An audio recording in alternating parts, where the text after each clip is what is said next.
Somewhere in a dystopian land called England, there's a man named Katurian. All his life, he's known only a few things: writing stories, making a living for himself, and taking care of his dear younger brother. One day, however, he finds himself in the police interrogation room, speaking for crimes he doesn't remember ever committed. This is the story of Katurian, the man who never got into trouble with the police. Or so he claimed. Mr. Katurian, this is Detective Ariel. I'm Detective Topolsky. Who left that on you? What? Who left this on you?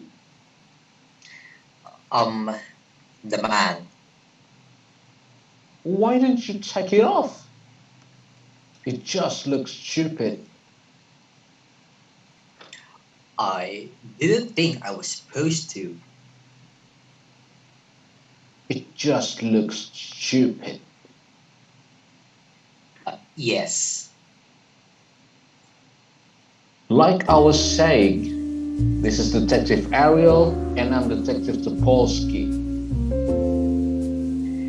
Well, the main thing I want to say is I have complete respect for you and for what you do, and I'm glad to help you in any way I can. I have complete respect. Well, that's good to hear. I'm not like some of these, Some of these what?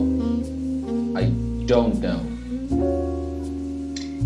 some of these types of people who have no respect for the police. I have never been in trouble with the police in my life. You mean never been in trouble until now? Huh? You have never been in trouble with the police until now, you mean? I'm in trouble with the police now? What else are you doing here? I'm helping you with your inquiries, I thought. So, we're friends of yours. Like, we took you in like this is a social visit. Like, we're friends of yours. You're not friend of mine, no. You have had your rights read. You've been took out of your home. You had a fucking blindfold on, mate. Do you think we do this to our good fucking friends? We're not friends, no. But by the same token, I hope we're not enemies. I'm going to hit you so hard in the fucking head, mate. Huh? Am I mumbling? Supposedly. Am I mumbling? No, you're not mumbling. You're quite clear. I didn't think I was. No, you don't. I will answer everything you want me to. You don't You have will to. answer everything we want you to. There was never a question. You will answer everything we want you to. There was a question. How much are you going to make us fuck you up in the meantime? That was the question. I am going to try not to make you fuck me up at all, because the reason is I will answer everything.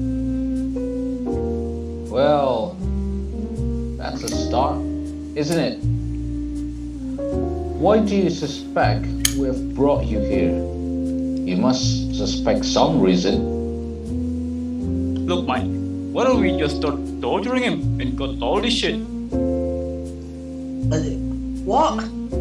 Who's the number one on this case, Ariel? Me or you? Thank you. Don't listen to him. Anyway, so why do you suspect we have brought you here? Well, I've been racking my brains, but I can't think. You've been racking your brains, but you can't think. No.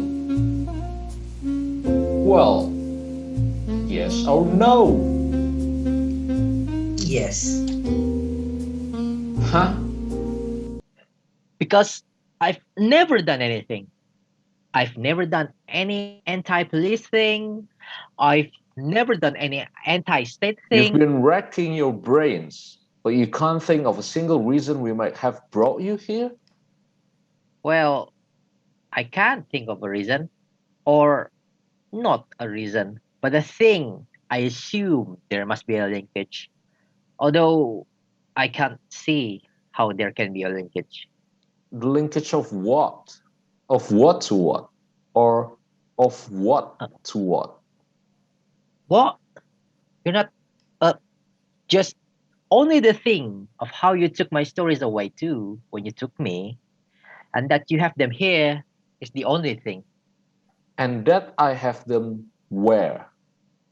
Have you been reading the papers I've got in front of me? I haven't been reading. Papers which, for all you know, may have been some immensely classified, very, very secret thing. Man, my eyes caught the title. It's glancing. Why would there be a linkage? Your stories, you being taken here. It isn't a crime. You read a story, Yes, that's what I thought. given certain Of restrictions, course. the security of the state, security of the journal, whatever you fuck you call it. I wouldn't even call them restrictions. Yes, that's what I thought. That's the whole thing. What's the whole thing? I mean, I agree. You write all these things, these stories, supposedly. The police are all this. The government is all this. All these political, what we should call them. The government should be doing this. Please, fuck off. You know what I say? I say, if you got a political axe to grind, if you got a political, what do you call it? Go write a fucking essay. I will know where I stand. I say, keep your left wing this, keep your right wing that, and tell me a fucking story, you know? A great man once said, the first duty of a storyteller is to tell a story. And I believe in that wholeheartedly. The first duty of a storyteller is to tell a story. Or was it the only duty of a storyteller is to tell a story? Yeah, I think it might have been the only duty of a storyteller is to tell a story. I can't remember. But anyway, that's what I do. I tell stories. No axe to grind, no anything to grind, no social anything whatsoever.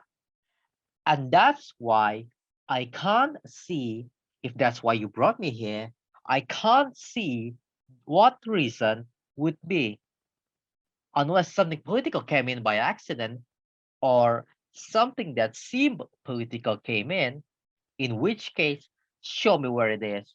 Show me where the bastard is. I'll take it straight out. Fucking burn it even, you know? You know what I mean? I have to fill this form out now. It's a form in case anything bad happens to you in custody. You got mistake here with your name, I think. Your surname is Katurian, yes? Yes. See, you've got your first name as Katurian. My first name is Katurian. Your first name is Katurian, Yes. and your second name is Katurian. Yes. Your name is Katurian Katurian? My parents were funny people. Middle initial? K. Your name is Katurian Katurian Katurian. Like I said, my parents were funny people. For funny, I guess we're stupid fucking idiots. I'm not disagreeing. Your address is Kamaniche 4443, Yes, which you share with my brother, Michal. Michal. At least it's not a fucking Katurian. It's backward, your brother, yeah. No, it's not backwards. It's just slow to get things sometimes. It's slow to get things. Okay. Next of kin? Michal, my next of kin? Just formalities, Katurian. You know what I mean. Place of work? The Kameniche Abattoir. It's right, sir. Yeah, it's not so bad. You like your work there? No, but it's not so bad. You've been cutting up animals?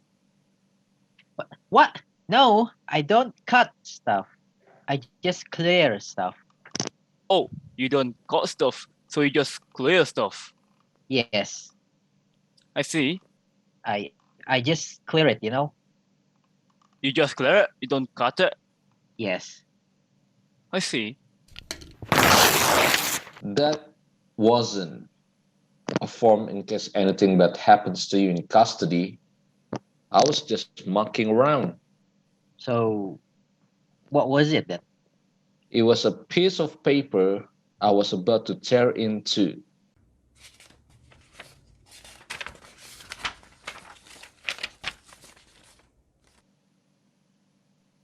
Here we are, the little apple man. What about it? It's not my best. It's pretty good though. There's a story. It starts off. There's a little girl, and her father treats her badly. He swaps her around and that. He seems to have a lot of his what? What? The father. Is it something you said? He represents something? Does he? He represents a bad father. He is a bad father. How do you mean represent? He is a bad father. Yes. He slaps the little girl around. This is why he is a bad father. Yes. Exactly. What else does he do to the little girl? He is a bad father. All the story says, I think, is the father treats the little girl badly. You can draw your own conclusions. Oh, we can draw our own fucking conclusions now, can't we? Huh? You're telling us we can draw our own conclusions now. Are you? No. What? Yes. We know we can draw our own fucking conclusions. I know. What? I know. Fucking what? Animals getting a bit aggrieved because we can draw our own conclusions is sort of our job.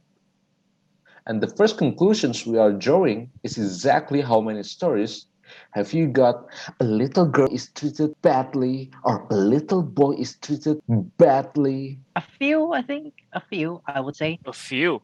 I'll say a fucking few. First fucking 20 we picked up was a little girl is fucked over in this way or a little boy is fucked over in this way. But that isn't saying anything. I'm not trying to say anything. You're not what?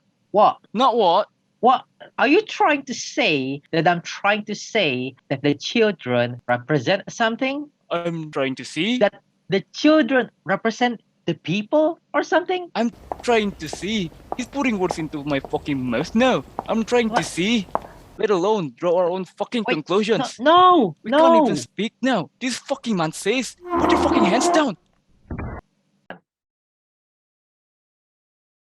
Anytime you're ready, Ariel, retake your seat, please. Oh, I almost forgot to mention. I'm the good cop. He's the bad cop. So, back to literature. The father, as we have established, treats the little girl badly. And one day, the girl gets some apples and carves some little man out of these apples. All little fingers, little eyes, little toes, and she gives them to her father. But she says to him, they are not to be eaten. They are to be kept as a memento of when his only little daughter was young. And naturally, the pig of a father swallows a bunch of this Appleman whole, just to spite her. And they have razor blades in them, and he dies in agony. And that's kind of like the end of the story. That should be like the end of the story. Like the father gets his comeuppance. But then it goes on. But then it goes on. The girl wakes up that night. A number of Applemen are walking up her chest. They hold her mouth open. They say to her, You killed our little brothers. "You killed our little brothers." They climb down her throat. She chokes to death on her own blood. The end. I mean, it's a bit of a twist. You think it's a dream sequence. It isn't. What? I said it wasn't my best one. You hang out around the Jew quarter Katurian. The Jew quarter? No. No, and then I pass through there. I collect my brother, the Laminek district. It's cool. It's not the Jew quarter. You go through the Jewish quarter. You collect your brother. He's older than you. He still goes to school. Yes, it's a special school. The learning difficulties. Um, is this a Jew thing? I don't know any Jews. You don't know any Jews. But I don't have anything against Jews. But I don't know any Jews. But you don't have anything against any Jews? No. Should I have? Should I have? Good answer. Should I have? Kind of little-livered and subservient on the one hand, yet vaguely sarcastic and provocative on the other. Should I have? I wasn't trying to be provocative. Were you trying to be subservient? No. Then you were trying to be provocative. And now Ariel is going to hit you Okay, again. wait. Listen. I don't understand what I'm doing here. I don't know what you want me to say. I don't have anything against anybody. Any Jews or you or anybody. I just write stories.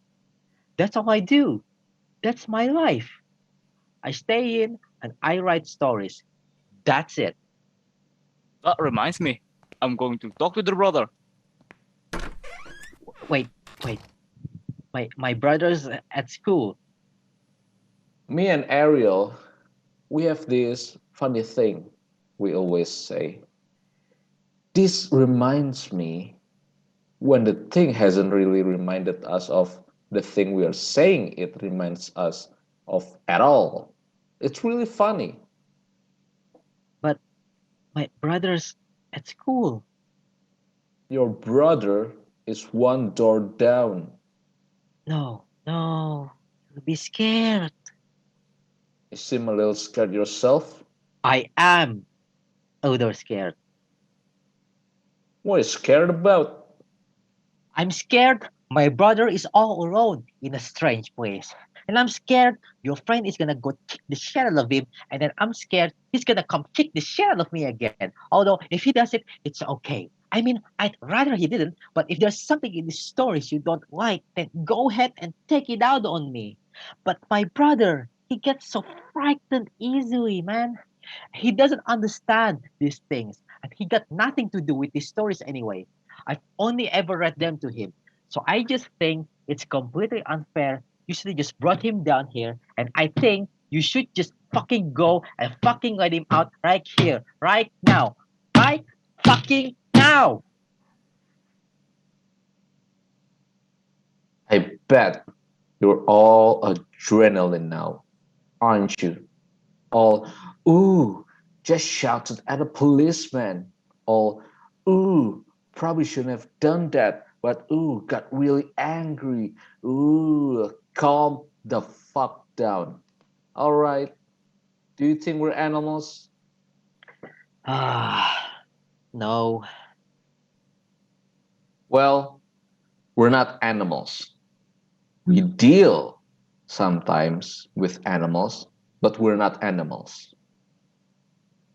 Your brother will be fine. I give you my word. The Tale of the Three Gibbet Crossroads. This does not have your theme, it seems. What theme? You know, your theme. Some poor little kids gets fucked up. Your theme. That isn't a theme. Some of them have come out that way. That isn't a theme. Although maybe in an oblique way, it does have your theme. I don't have a theme. I've written what? 400 stories? And maybe 10 or 20 of them have children in. Have murdered children in. So what? This is about stories with murdered children in? Do you think I'm trying to say go out and murder children? I'm not saying you're trying to say go out and murder children. Are you trying to say go out and murder children? What? No, no, no bloody way. Are you kidding? I'm not trying to say anything at all. That's my whole thing. I know, your whole thing. The first duty of a storyteller Yes, is to yes, tell I know, but blah, blah, blah, blah. I know. These three gibbet if crossroads, there are children in them, it's incidental. If there is politics in them, it's incidental. It's accidental. except the thing is, don't interrupt me when I'm Oh, talking yeah, because I'm sorry. if I ask you something outright, or if I go with my eyes, like go ahead and say something, like with my eyes, then you go ahead and say Okay, something. look, But if I'm in okay, the look, middle of I'm something sorry, okay? and you're fucking doing it again, did I ask you something outright? Did I go with my eyes, like go ahead and say something? No, No, I didn't. Did I? Did I? See? That was an outright question, and I did go with my eyes like go ahead and say something. sorry, sorry. I'm just nervous. You have a right to be nervous. I know. No, you didn't hear me. I said you have a right to be nervous. Um, why?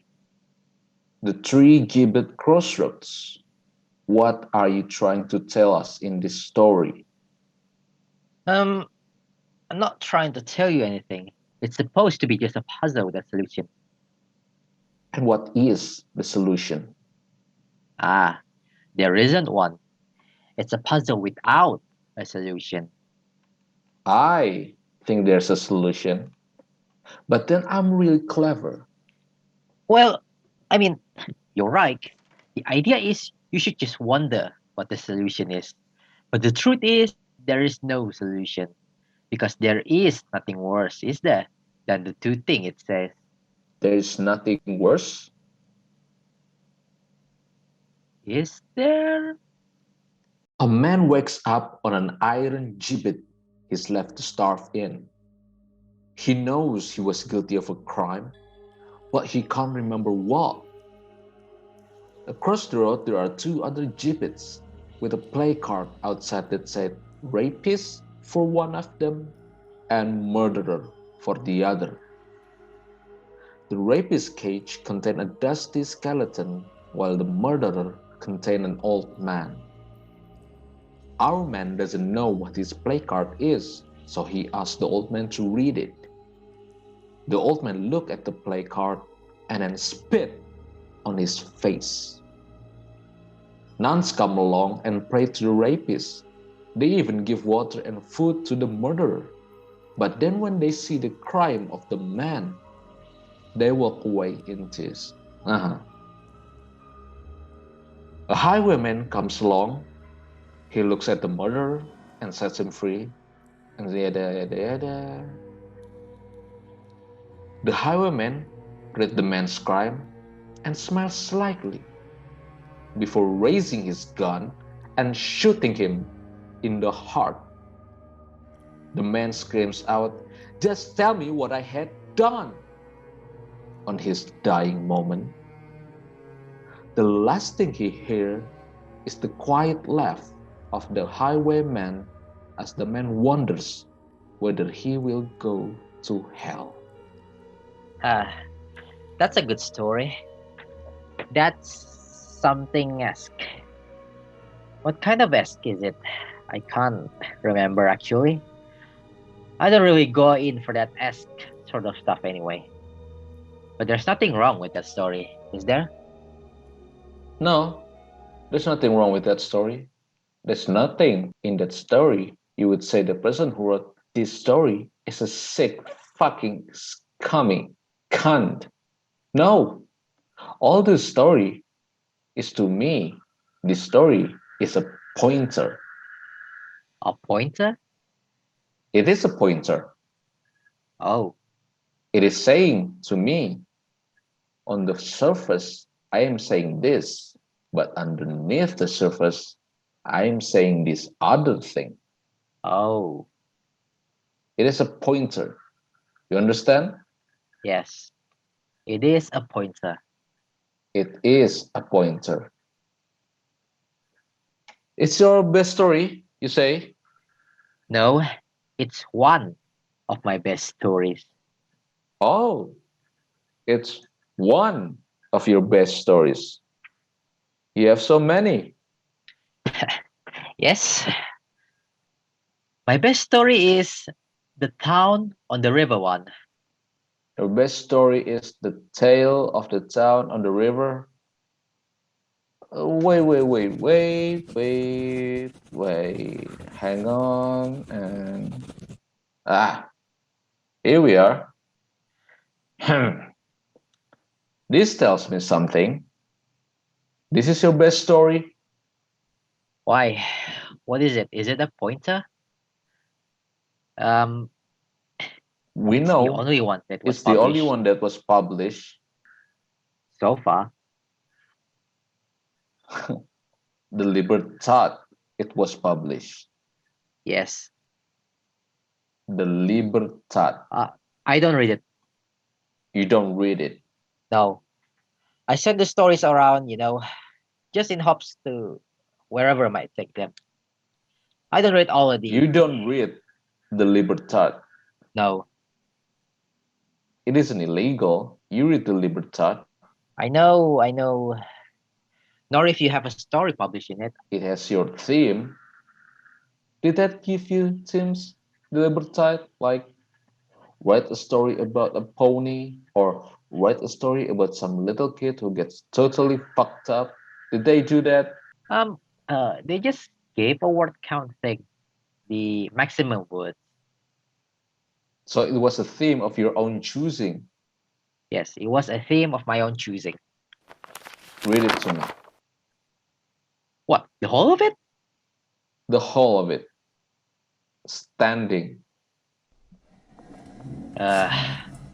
This feels like school somehow. Except at school, they didn't execute you at the end. Unless you went to a really fucking tough school. Once upon a time, on a cobble street town, lived a little poor boy who don't get along with the other children in town. They bullied him because he was poor and his parents were drunkards. However, he was a happy little boy and didn't mind all the bullying. He knows that his kindness would someday be seen and will be repaid in kind. One night, as he nursed his bruised foot, he heard the approach of a horse and a cart on a dark street. As it neared, he saw that the driver was dressed in the darkest of robes, a black hood which hid his face and terrified the little boy.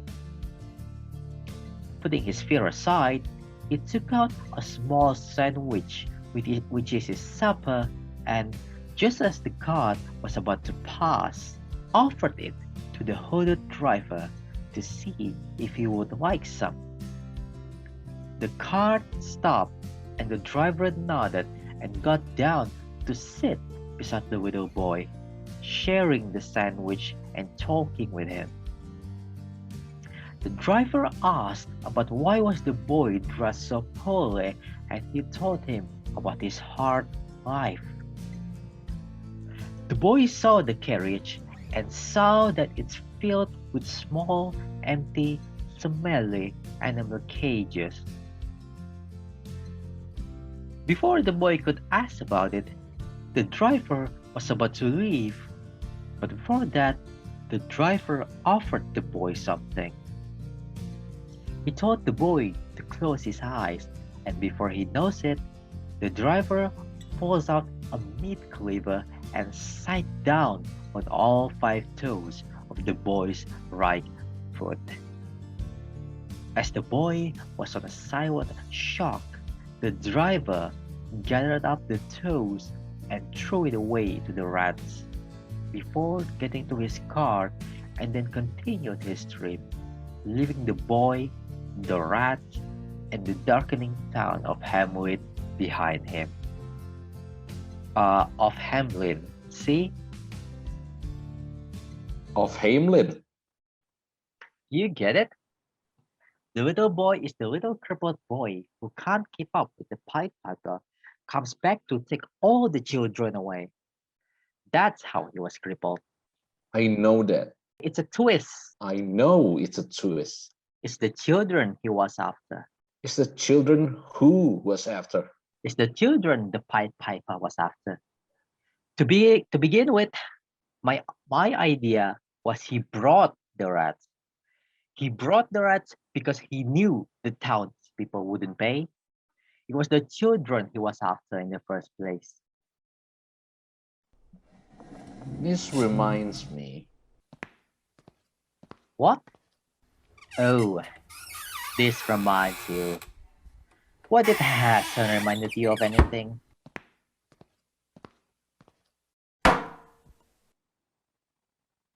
What's in the box?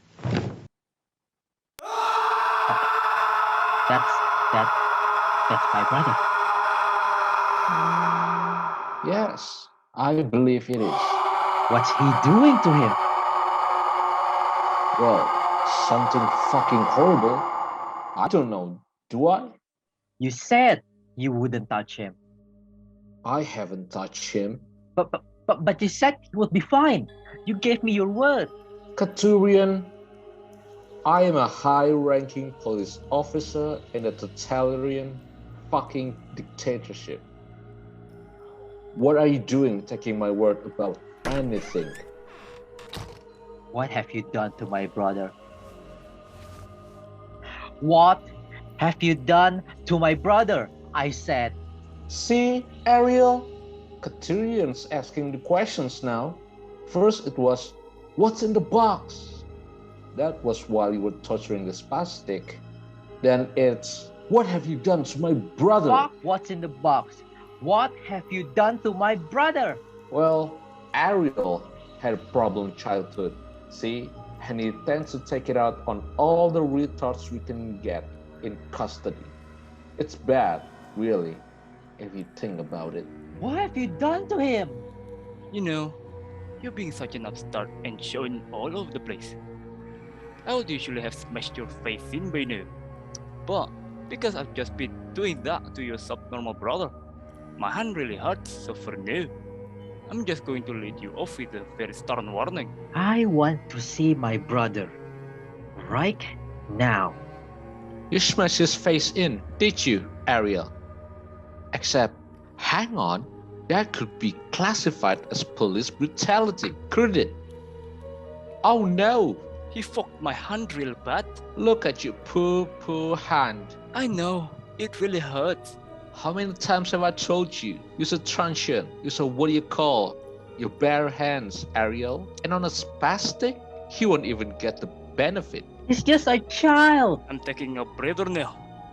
But the next time I go in there, I think I'm going to put something sharp up inside him and then turn it.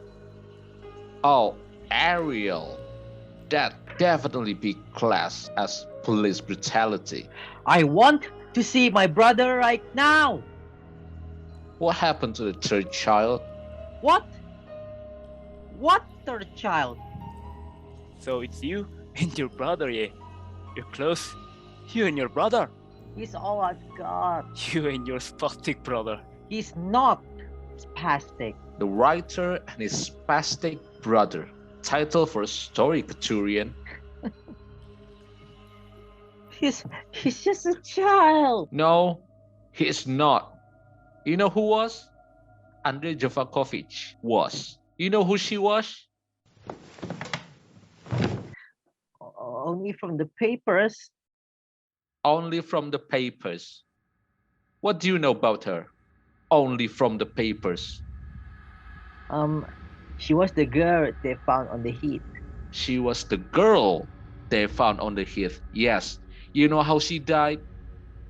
No, Why don't you know how she died? the papers didn't say. The papers didn't say. You know who Aaron Goldberg was?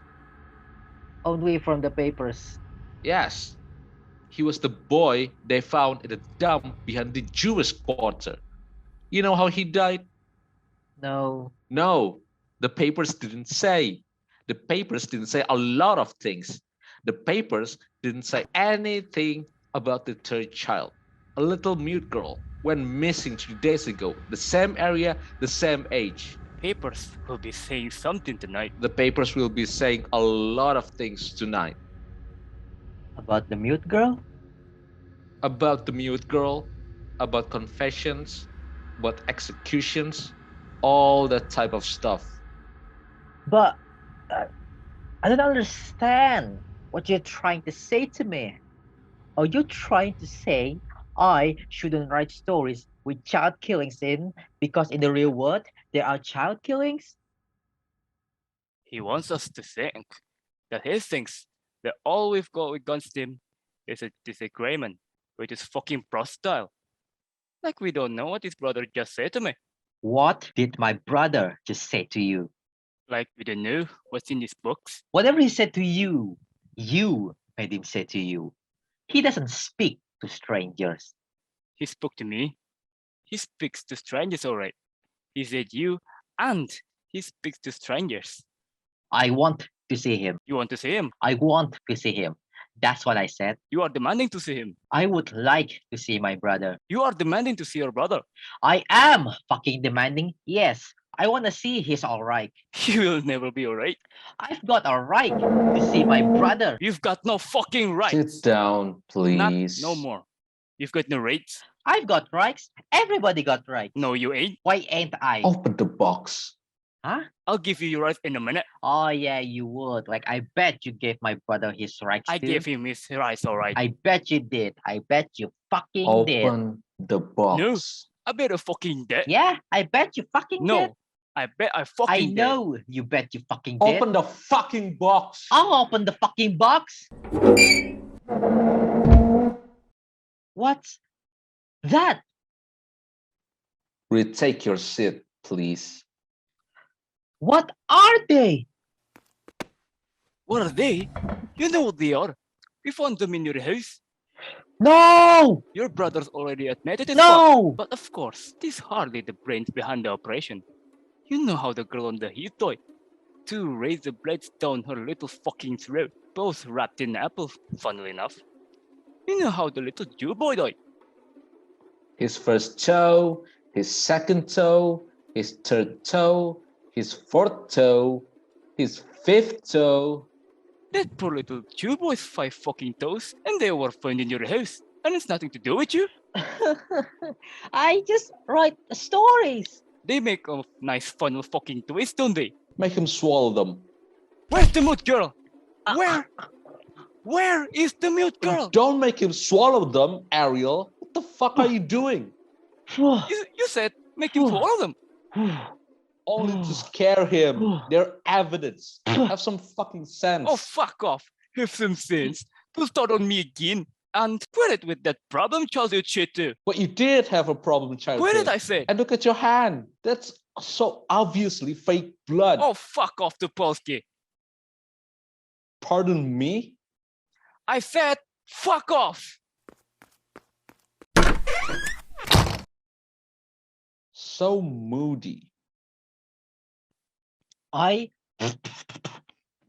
don't understand a thing that's going on. No? Well, here's where we stand as of 5:15 p.m. Monday the 4th. Along with the evidence we found in your house, your brother, spastic or not, has, under duress or not, admitted enough about the killings for us to execute him before the evening's out.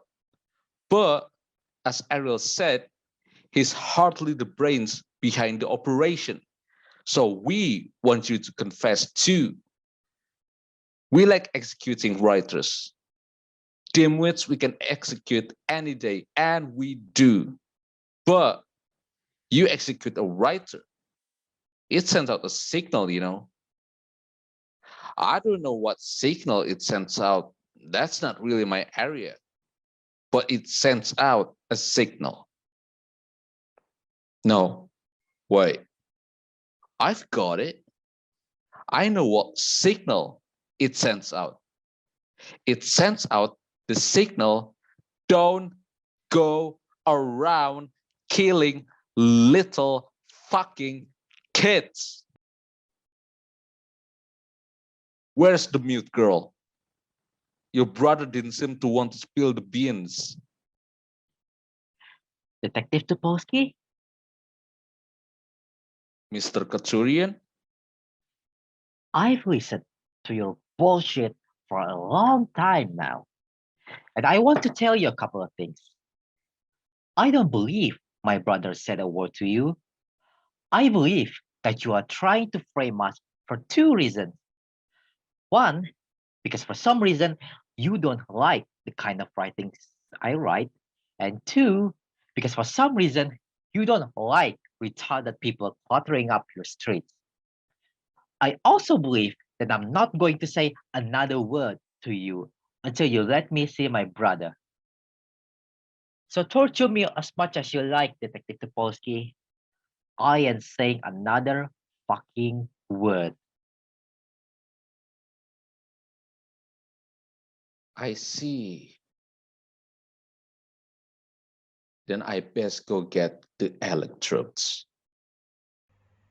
Once upon a time, there was a little boy upon whom his mother and father showed nothing but love, kindness, warmth, all that stuff. He had his own little room in a big house in the middle of a pretty forest. He wanted for nothing. All the toys in the world were his. All the paints, all the books, papers, pens, all the seeds of creativity were implanted in him from an early age, and it was writing that became his first love. Short stories, fairy tales, little novels, all happy, colorful things about bears and piglets and angels and so forth. And some of them were good, some of them were very good. His parents' experiment had worked. The first part of his parents' experiment had worked. It was the night of his 7th birthday that the nightmares first started. The room next door to his own room had always been kept bolted and padlocked for reasons the boy was never quite sure of, but never quite questioned until the lowering of drills, the scratch of bolts being tightened, the dull whiz of unknown things electrical, and the muffled screams of a small gagged child began to emanate through its thick brick walls on a nightly basis. What were all those noises last night, Mama? It asked, after each long, desperate, sleepless night, to which his mother would ever reply, Oh, little cat, that's just your wonderful but overactive imagination playing tricks on you. Oh, do all little boys of my age hear such sounds of abominations nightly? No, my darling, only the extraordinarily talented ones. Oh, cool! and that was that. And the boy kept on writing, and his parents kept encouraging him with the utmost love. But the sounds of the words and screams kept going on, and his stories got darker and darker and darker. They got better and better due to all of the love and encouragement, as is often the case, but they got darker and darker due to the constant sound of child torture, as is also often the case. It was on the day of his 14th birthday, a day he was waiting to hear the results of a story competition he was shortlisted for, that a note slipped out from under the door of the locked room. A note which read, "They have loved you and tortured me for 7 straight years for no reason other than as an artistic experiment. An artistic experiment which has worked. You don't write about little green pigs anymore, do you?" The note was signed, "Your brother," and the note was written in blood. He asked through the door to find his parents sitting in there, smiling, alone. His father doing some drill noises, his mother doing some muffled screams of a gag child. They had a little pot of pig's blood between them, and his father told him to look at the other side of the blood with a note. The boy did, and found out he had won the £50 first prize in the short story competition. They all laughed. The second part of his parents' experiment was complete. They moved house soon after that, and though the nightmare sounds had ended, his story stayed strange and twisted but good, and he was able to thank his parents for the weirdness they put him through. And years later, on the day that his first book was published, he decided to revisit his childhood home for the first time since he had left. He idled around his old bedroom, and old toys and paints still littered around there. Then he went into the room beside it that still had the old dusty drills and padlocks and electrical cord lying around, and he smiled at the insanity of the very idea of it all. But he lost his smile when he came across the corpse of a 14-year-old child that had been left to rot in there, barely a bone of which wasn't broken or burnt, in whose hand there lay a story scrawled in blood.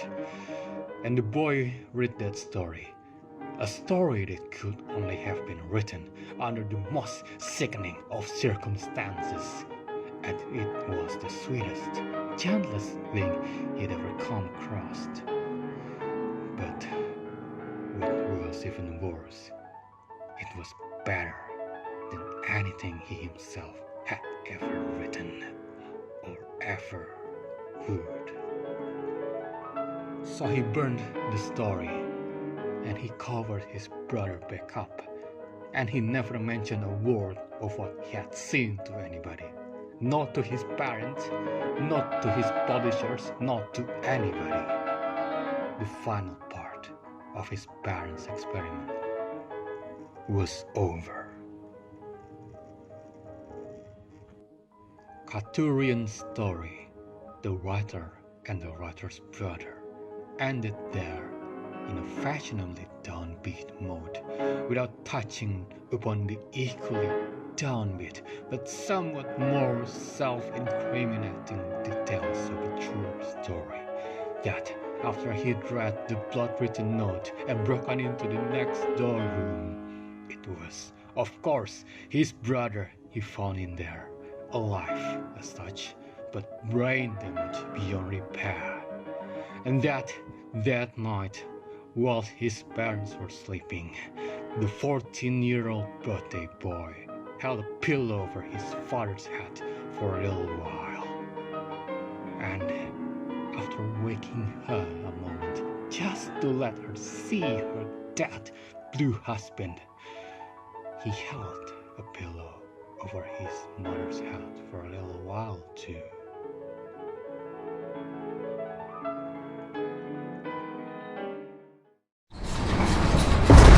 We'll be back to work on you in a minute. I'm getting my dinner.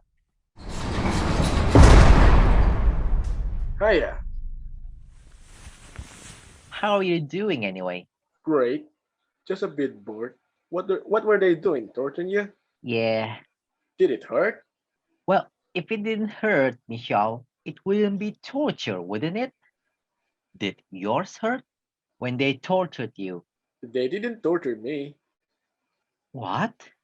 The man said he was going to torture me, but I thought, no way, boy, that hurts. So I just told him whatever he wanted to hear, and he was fine then.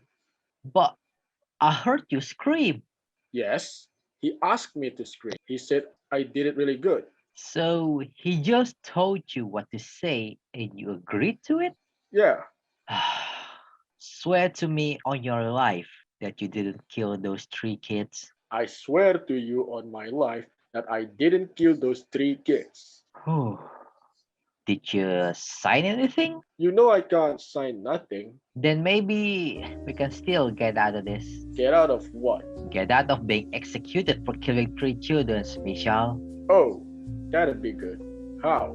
The only thing they've got against us is what you said and the stuff they said they found in the house. What stuff? Well, they had this box full of toes. No, wait, hang on.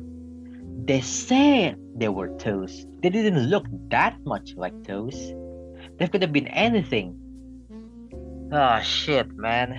And they said they tortured you too. No, he gave me a ham sandwich. Except I had to take the lettuce out. Okay, let me think for a minute.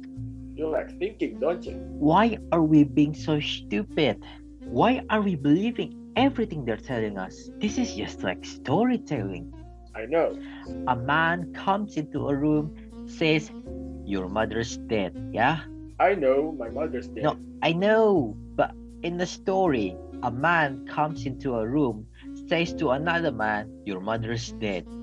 What do we know? Do we know that the second man's mother is dead? Yes. No, we don't. No, we don't. All we know is that a man has come into a room, said to another man, your mother is dead. That is all we know.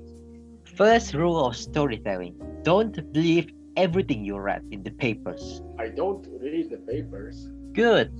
You'll always be one step ahead of everybody else.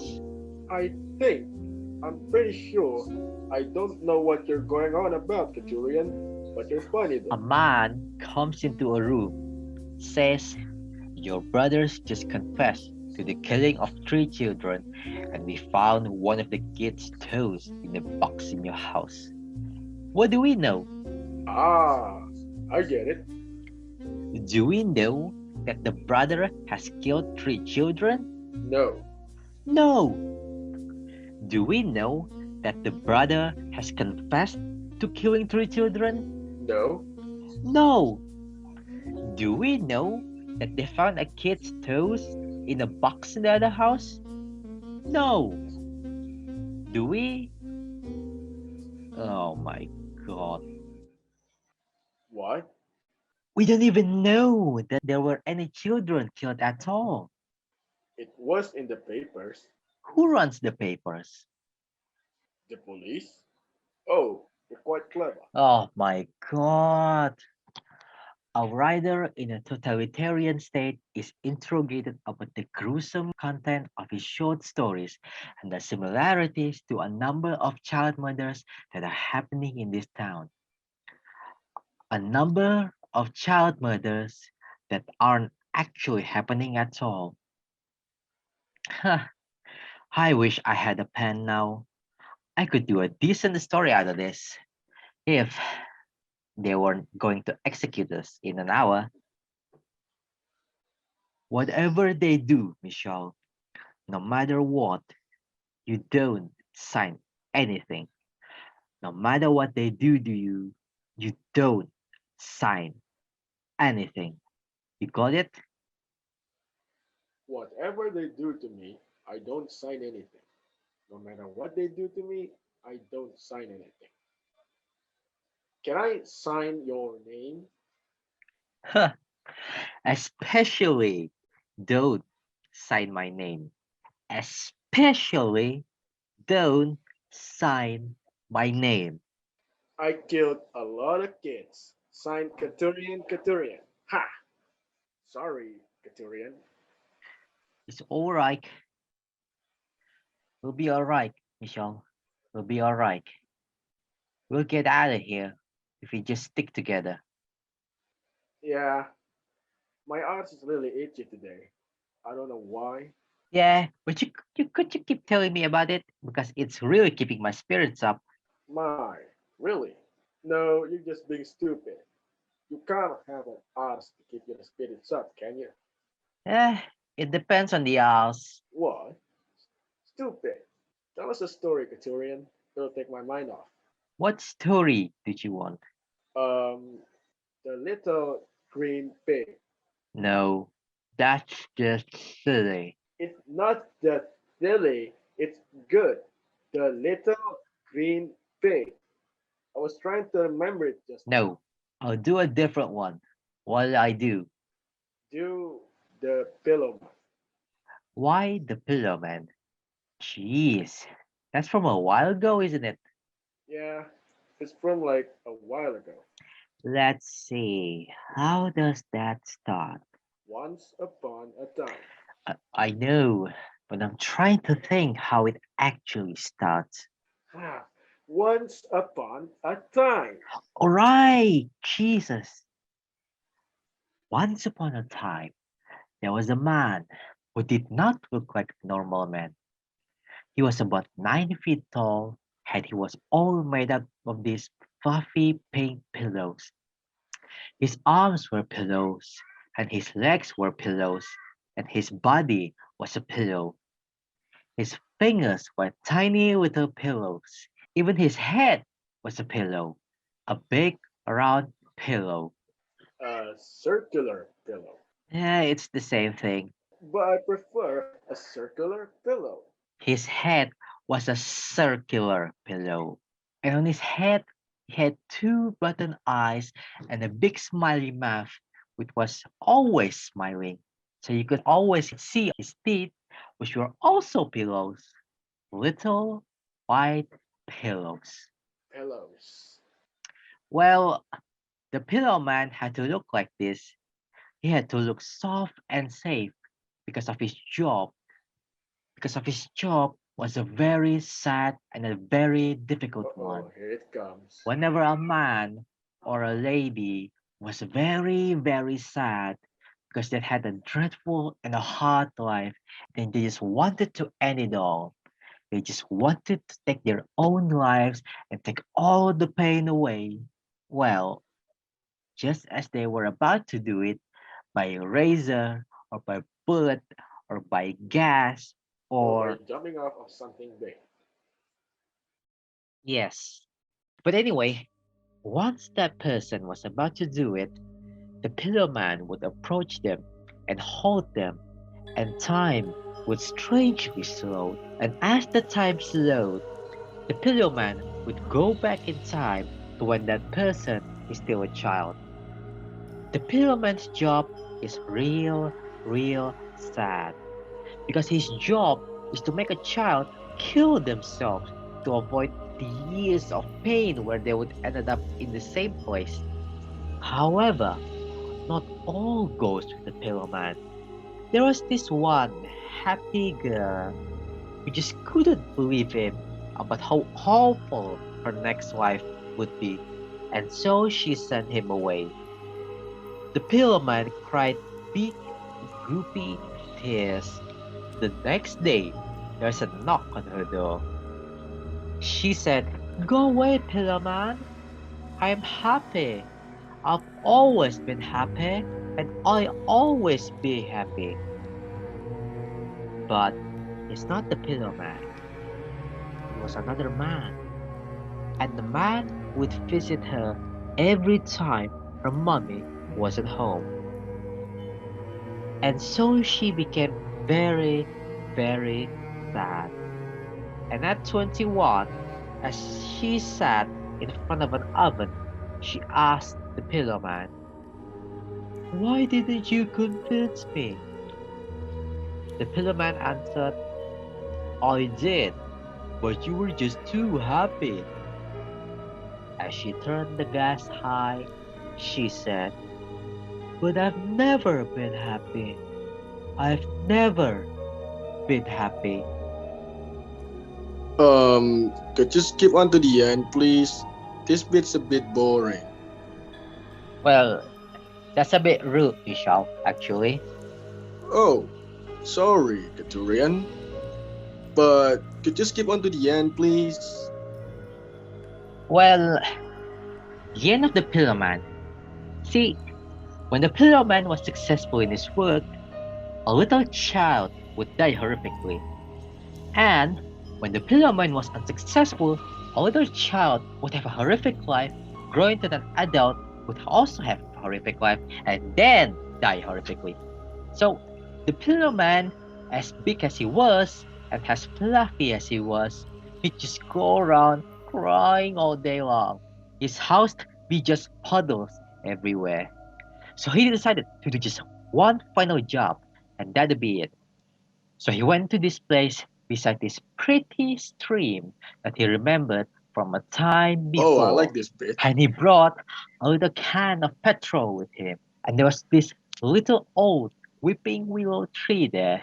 And he went under it. And he sat and he waited there a while. And there was all these little toys under there. Say what And, the toy was. there was a little car there. And a little toy dog. That kaleidoscope. There was a little toy dog. Did it yap? Did it what? Did it yap? Yes. Anyway, there was a little caravan nearby, and the Pillowman heard the door open, and little footsteps came out.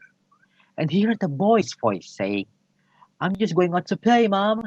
And the mom said, "Well, don't be late for your tea, son." "I won't be, Mom." And the Pillowman heard the little footsteps get closer, and the branches of the willow tree parted, and it wasn't a little boy at all. It was a little pillow boy. And the pillow boy said, "Hello," to the Pillowman.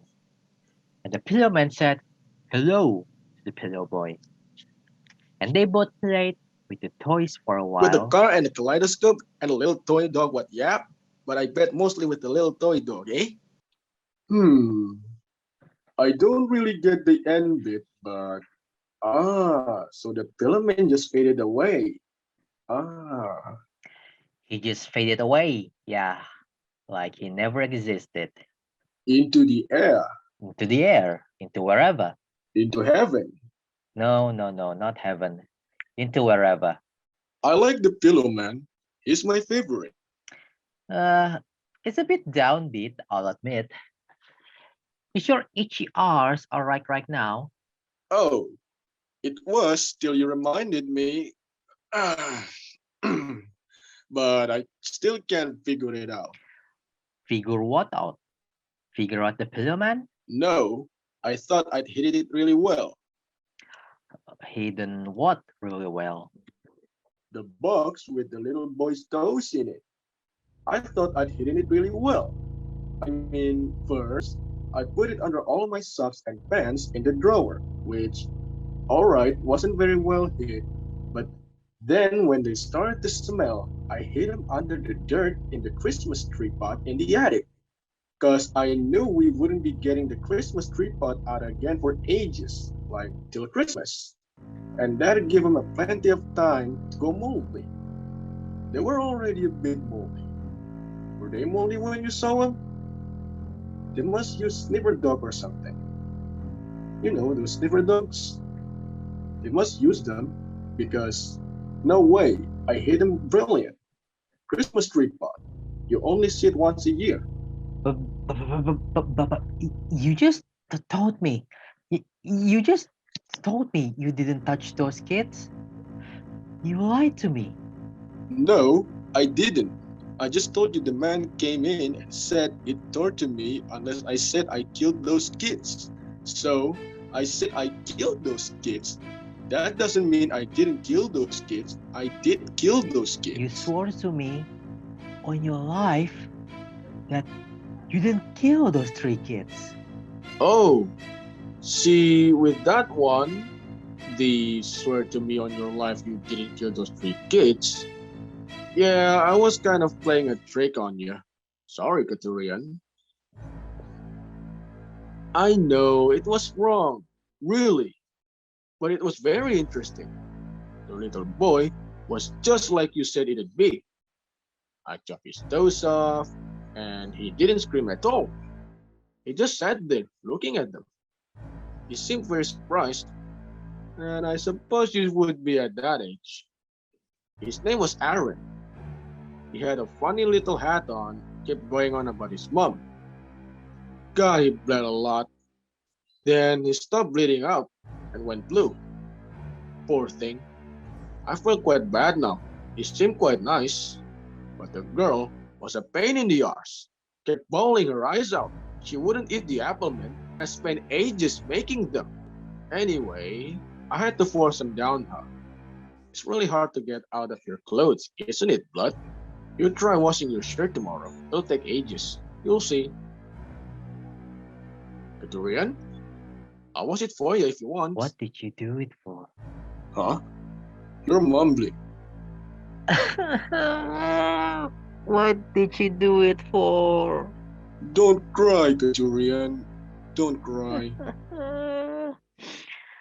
What did you do it for? You know, because you told me to. Because I what? Because you told me to. I remember telling you to do your homework on time. I remember telling you to brush your teeth every night. I do brush my teeth every night. I remember telling you to take a bunch of little kids and go butcher them. I didn't butcher them. Butcher them, it'd be more like Mine was more like butcher them. That's a bit strong. And I wouldn't have done anything if you hadn't told me. So don't you act all the innocent. Every story you tell me, something horrible happens to somebody. I was just testing out how far-fetched they were, because I always thought some of them were a bit far-fetched. Do you know what? They ain't all that far-fetched. How come you never acted out any of the nice ones? Because you never wrote any nice ones. What? No, I wrote plenty of nice ones. Yeah, like 2. No. I'll tell you why you never acted out any of the nice ones, shall I? All right. Because you're a sadistic, retarded, fucking pervert who enjoys killing other kids. And even if every story I ever wrote was the sweetest thing imaginable, the outcome still be the fucking same. Well, we'll never know, will we? Because you never did. And I didn't enjoy killing those kids. It was irritating. It took ages. And it didn't set out to kill those kids. I just set out to chop the toes off one of them and put razors down the throat of one of them. What? Are you telling me you don't know that if you chop the toes off a little boy and put razors down the throat of a little girl, you don't know that they're gonna die? Well, I know now. Well, the torture man certainly seemed to be on my side.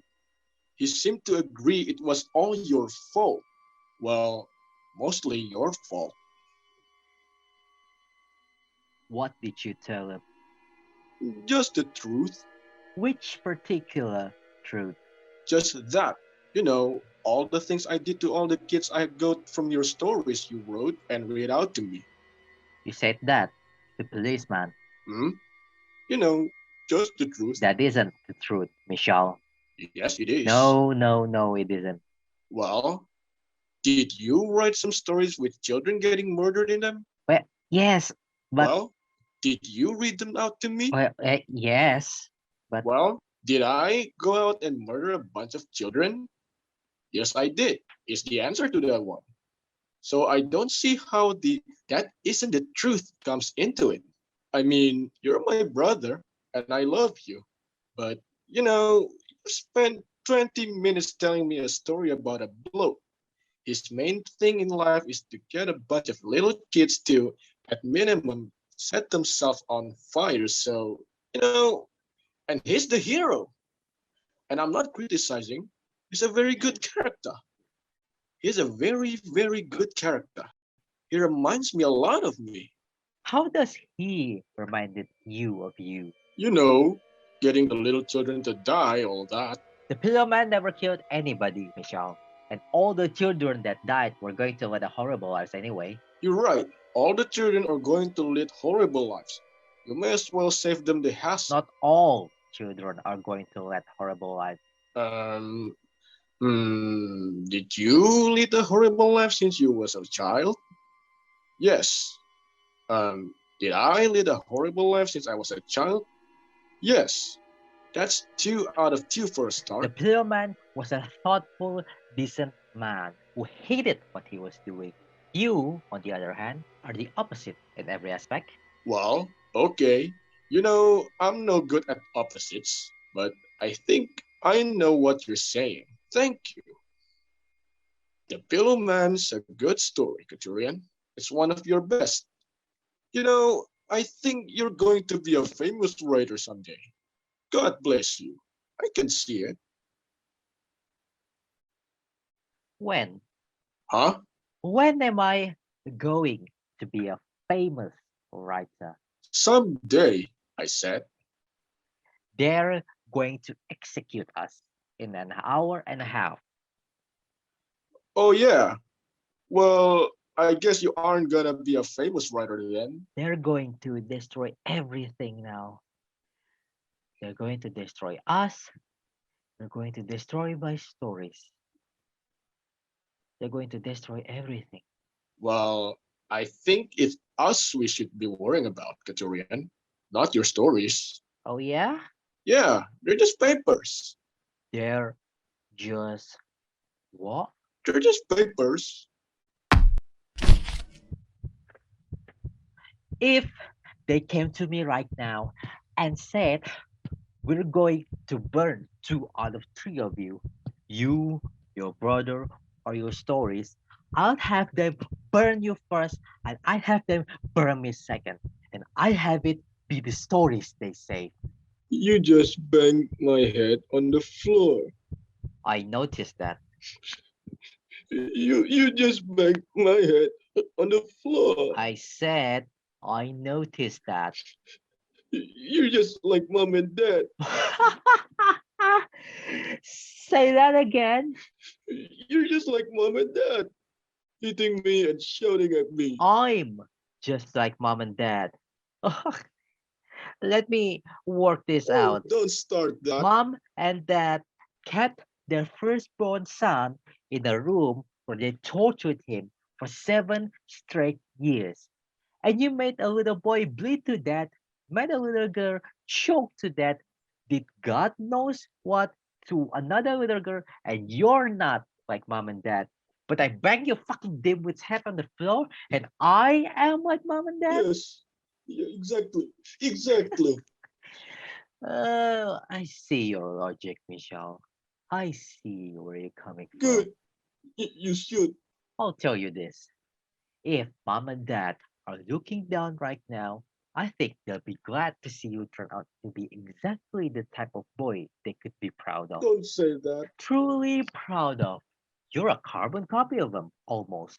Maybe you should grow a little goatee beard hair, get glasses like him, Don't say or that. wear a lot of diamonds like her. Talk like this. my son. Don't say that or I kill you. You're not gonna kill me, Michal. I ain't 7. I'm not like them. I didn't want to hurt anybody. I was just doing your What stories. did you do to the third girl? No, I'm not telling now. You hurt my feeling and my head. Go tell quick enough when they get hold of you. I can't take it. Not like this, you can't. You don't know what I can take. No, I suppose I don't. When I was in here listening to you screaming next door, I thought this must be a kind of like how it is was for you all those years. Well, let me tell you, it is easier from this side. I know it is. You only had it for an hour and you came in whinging your snotty head off. Tried it for a That doesn't lifetime. excuse anything. It excused the two you murdered. Why should it excuse the two I murdered? I murdered 2 people who tortured a child for 7 years. You murdered 3 children who hadn't tortured anybody for any years. There's a difference. As far as you know, they hadn't tortured anybody. The razor-bladed girl seems like a right little shit. I bet she at least did ants. How did you kill the third girl, Michelle? I just need to know. Was she like in the story too? Hmm? Which story? You're gonna be mad. I'm not gonna be mad. You're gonna be a bit mad. Which story was she like? Like, she was in like, the little Jesus? The little Jesus.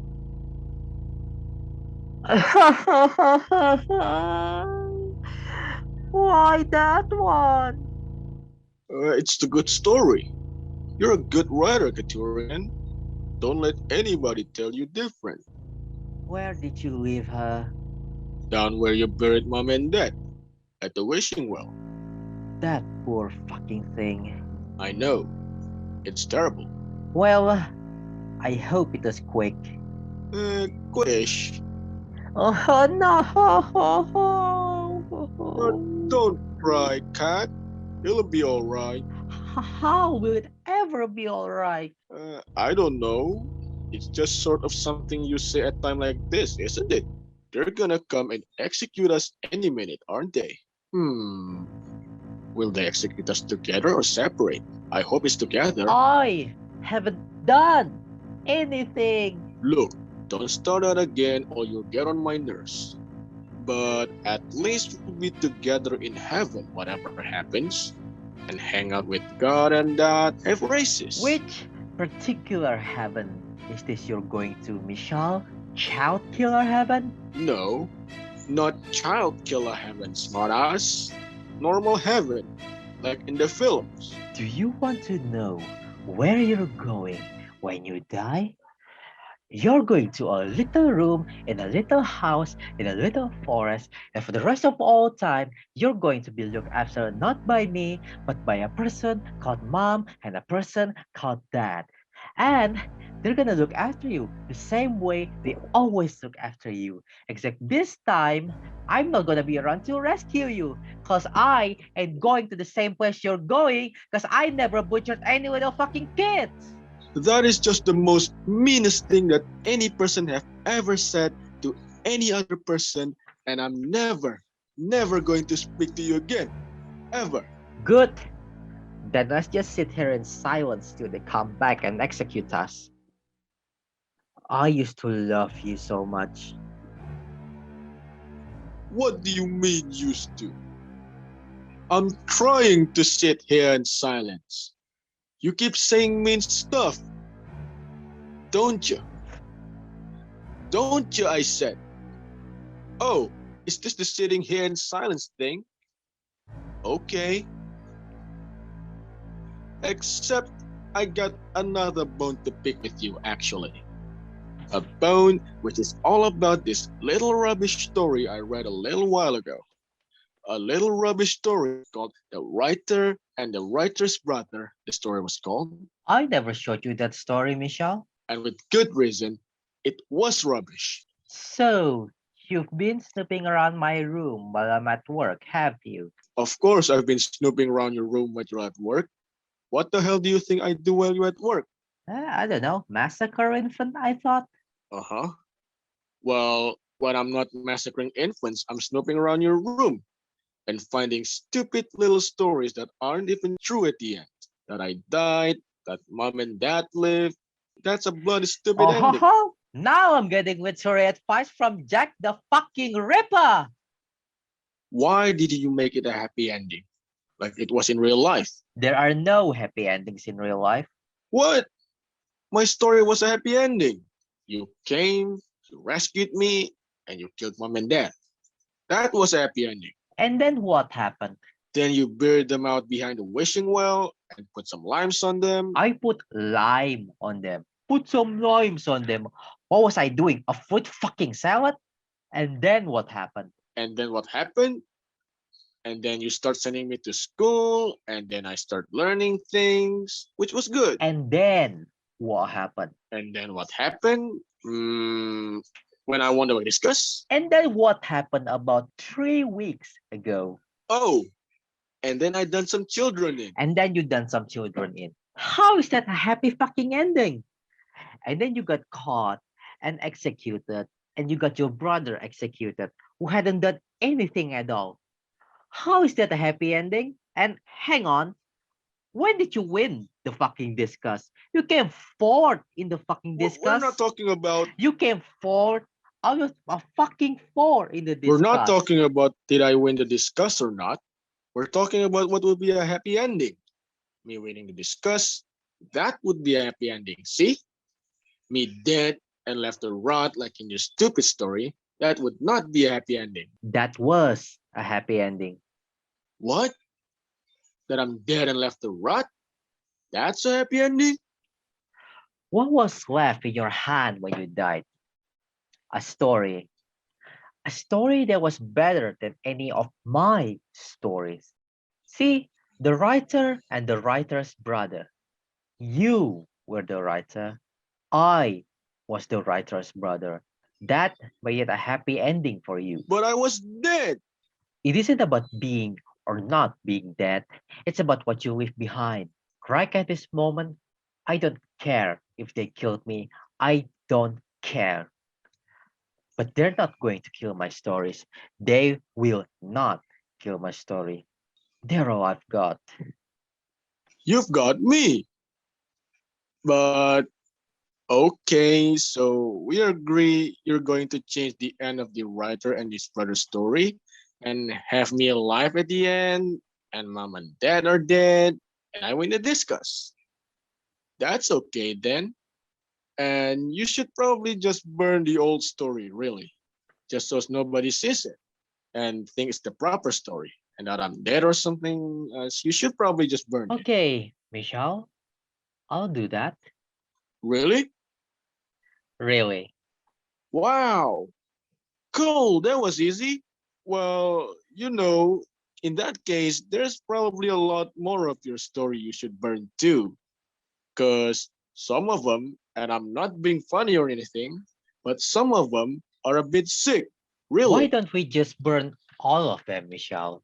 It'll save a lot of time weeding out the sick ones from the not sick ones. No, that'd be silly, burning all of them. No, just ones that are gonna make people go out and kill kids. And which ones would they be? Which ones out of the 400 stories I've written would you deem to save?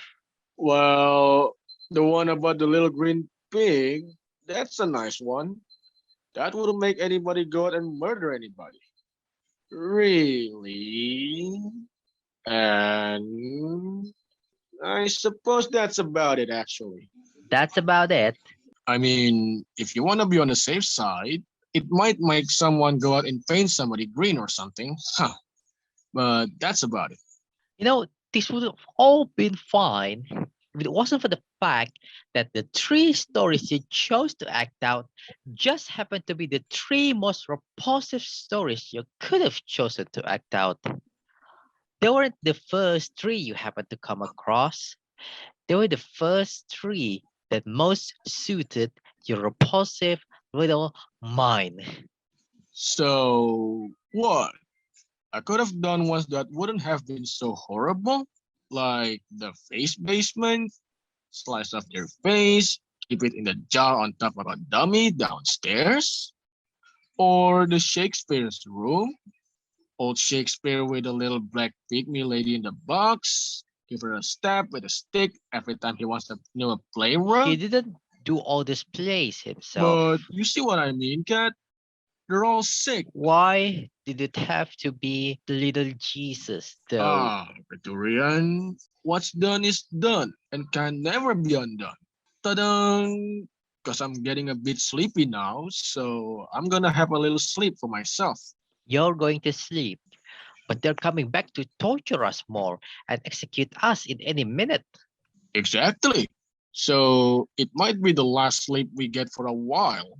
Do you think they have sleeping in heaven? They bloody better, else I'm not going. Katurian, What? tell me the one about the little green pig. I don't want to burn that one. Tell me that one, and then I'll forgive you. Forgive me for what? Forgive you for saying those mean things. That mom and dad would be in charge of me for all time in the little forest, and no one would ever come rescue me. I can't remember how it goes. You remember how it goes, Katurian? Come on. The first word goes once, the second word goes upon. Okay. Settle down, settle down. Once upon a time, This is like the olden days, the good olden days on a stories. farm in a strange land, Far far away, away. there lived a little pig who was different from all the pigs around. He was green. Are you telling this story or am I? You. Sorry. He was different from all the other pigs because he was bright green, like almost glow in the dark green. Glow in the dark green, like the paint they have in the railway tunnels. Yes. Yes. Now, are we interrupting or are we listening and sleeping? We are listening and sleeping. Good. Now, the little pig, he really liked being green. Not that he didn't like the color of normal pigs, he thought pink was nice too. But what he liked was he liked being a little bit different, a little bit peculiar. The other pigs around him didn't like him being green though. They were jealous and they bullied him and made his life a misery. A misery. And all this complaining just aggravated the farmers. And they... What's aggravated? Sorry, Katurian. It's alright. It just means it got on their nerves. Oh, got on their nerves. It got on the nerves of the farmers and they thought that they must do something about it. And so one night, as the pigs lay sleeping on the field, they crept out and snatched the little green pig and brought him back to the barn. All while the other pigs were just laughing at him. Bastards. And what the farmers did at the barn is that they opened up this very special pink paint and they dumped him in it till he was covered with the paint and no patch of green was left from him. They held him down until he dried. And the special thing about this paint is that it could never be painted over, nor be washed off. And the little green pig said, "Oh, please God, please don't let them make me like all the rest. I'm happy with being a little bit peculiar." I'm happy in being a little bit peculiar, he says to God. But it was too late. The paint was dry and the farmers led him out on the field again. The other pigs laughed at him as he sat on his favorite patch of grass, trying to understand why God hadn't listened to his prayers. But he couldn't, and so he cried himself to sleep. Even his tears cannot wash off the horrible pink paint because it could never be washed off, and it could never be painted over. Exactly. And so he went to sleep. But that night, as the pigs were asleep, This strange cloud gathered overhead and it began to rain. But it was no ordinary rain, it was a green rain, almost as thick as a paint, and not only that, it also cannot be painted over, nor it could be washed off. And when the morning came and the rain had stopped, all the pigs awoke and saw that all of them had turned bright green. Every single one of them, except of course, the old little green pig, who is now the little pink pig, which was not affected due to the paint cannot be painted over. As he looked to the sea of the green pig, most which were crying like babies, he smiled and thanked God because he knew that he was still and always be a little bit peculiar. You like that one, don't you, Michal? You used to like that one. No little toes in it, no razor blades in it. It's nice. Maybe you should have acted out that one. It's not your fault, Michelle. It's not your fault.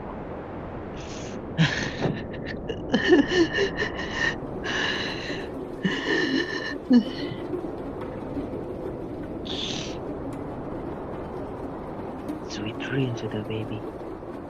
I'll be coming along soon.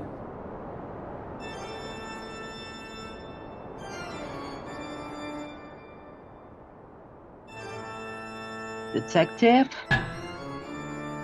Detective, I would like to make a confession to my part in the murders of 6 people. I have one condition. It involves my stories.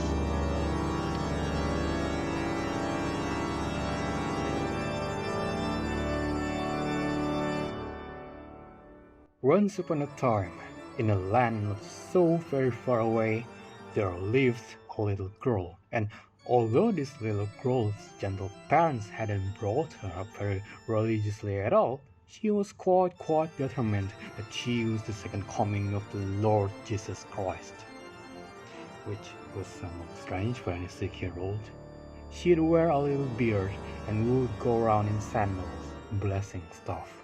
She could be forever found walking amongst the poor and the homeless, consoling the drunks and the drug addicts, and generally consorting with the type of person her mommy and daddy didn't deem suitable for a 6-year-old to be consorting with.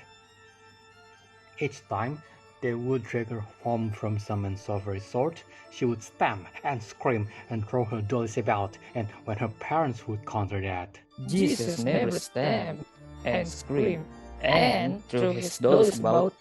she'd reply, That was the old Jesus.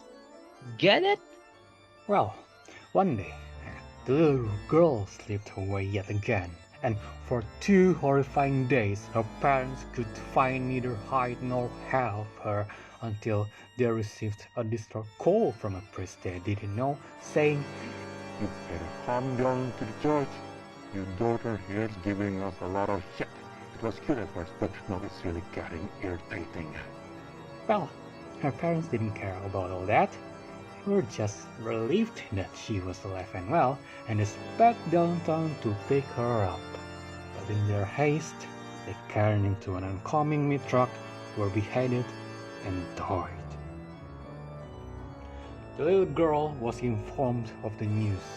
She cried one single tear, and not a single tear more, as she thought Jesus would have done if he'd lost his parents in a vehicular beheading, and she was shipped off by the state to live in the forest with some abusive foster parents who hadn't informed the state that they were abusive on the form, who hated religion, who hated Jesus, who hated anybody, in fact, who didn't hate anybody, and who, as would follow, hated the little girl. She bore their hate with a happy heart and forgave them. But this didn't seem to work.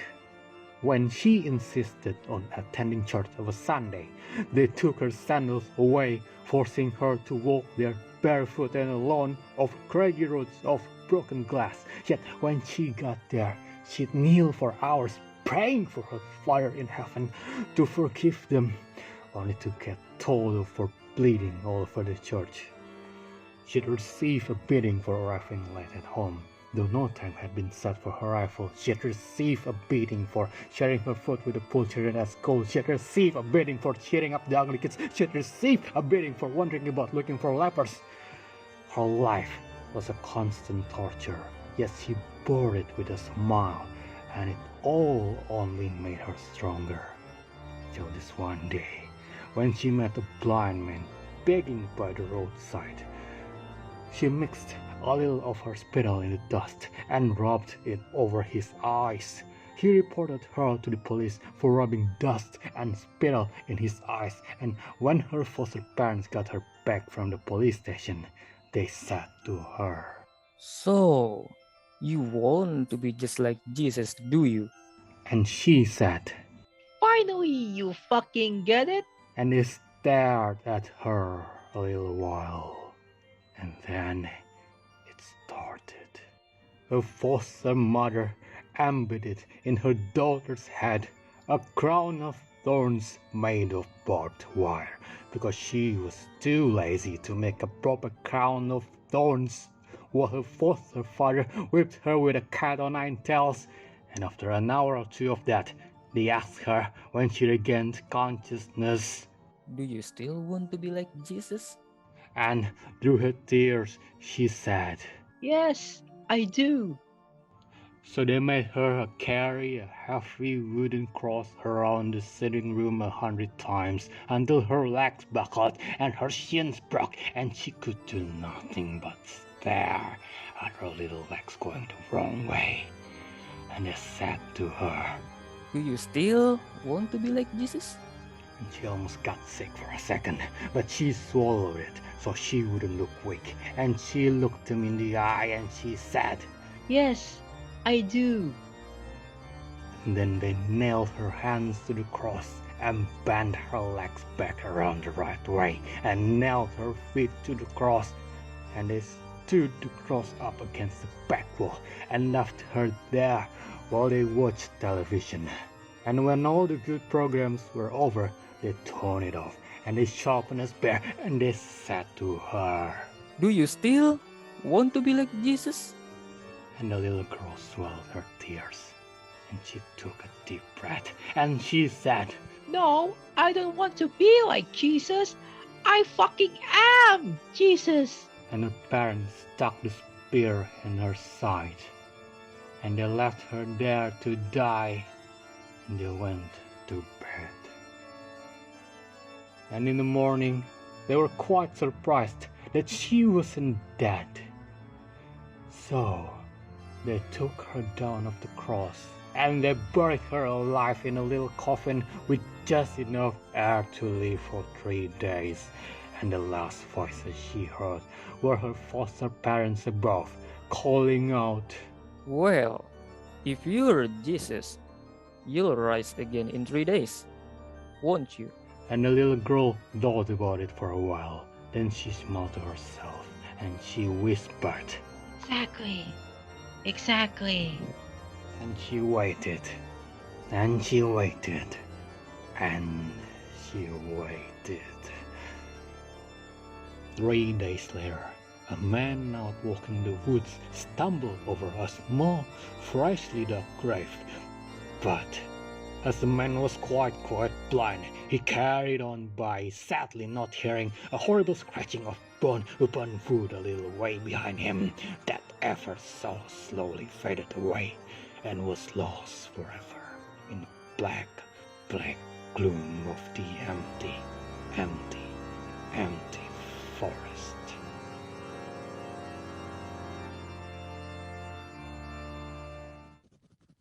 I hereby confess to my part in the murders of 6 people, 3 carried out by me alone, 3 carried out by myself and my brother, while acting out a number of gruesome and perverted short stories I have written.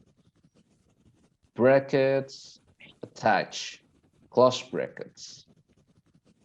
My most recent killing was that of my brother Michal. Yeah, thanks for that, Katurian. We've never been able to pin that one on you. Had a pillow over his head, save him the horror of torture and execution at the hand of his stuff about how much he loved his brother. Yeah, you really showed it. My most recent killing prior to that was of a little mute girl about 3 days ago. I do not know her name. This little girl was. That little girl was what? It's the end of a page. Killed as we acted out a story called The Little Jesus. Which was the little Jesus? I don't see that one. Did you see that one? Yes, I did. Where did you leave her body? I've drawn a map.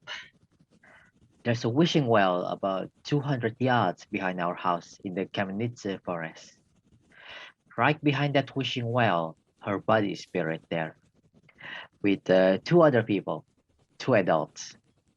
What two other people? I'm getting to that. She'd wear a little beard and would go around in sandals. Ariel, if you're reading a story to find out how a child got murdered, wouldn't it be an idea just to skip to the end of it? Oh, right.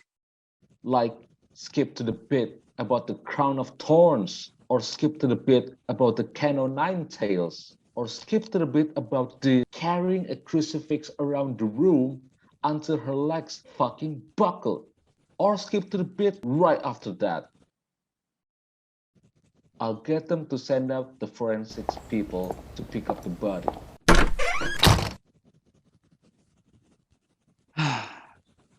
Why does there have to be people like you? Do you really think we're not going to burn every one of your stories the minute we kill you? I've confessed to everything truthfully, just like I promised I would. And I believe that you'll keep all my stories with my case file and not release them until 50 years after my death, just like you promised you would. What makes you think we'll keep our word? Because I think deep down, you're honorable man. Deep down? Deep fucking down? Could you beat me up after I finish this? I'm just up to the part about murdering my mother and father. Thank you. You killed your mom and dad.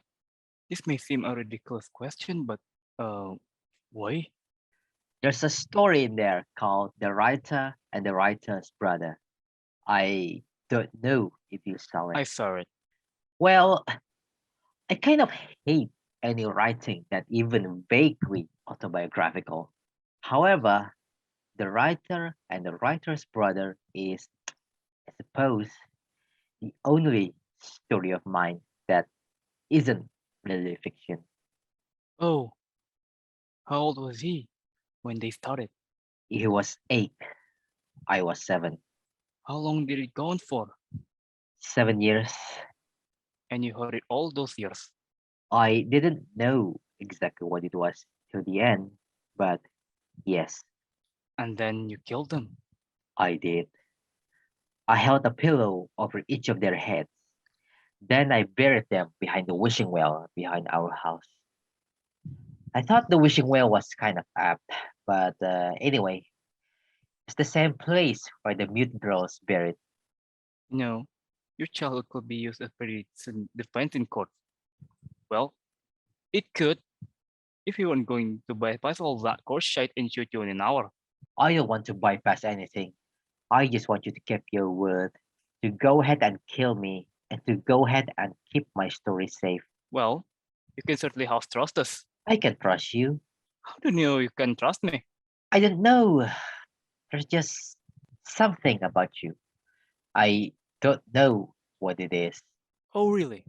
Well, I tell you, what is there about me? I fucking hated people like you. Of people who even lay the slightest finger on children. I admit it. Sometimes I use too much excessive force, even towards innocent individual.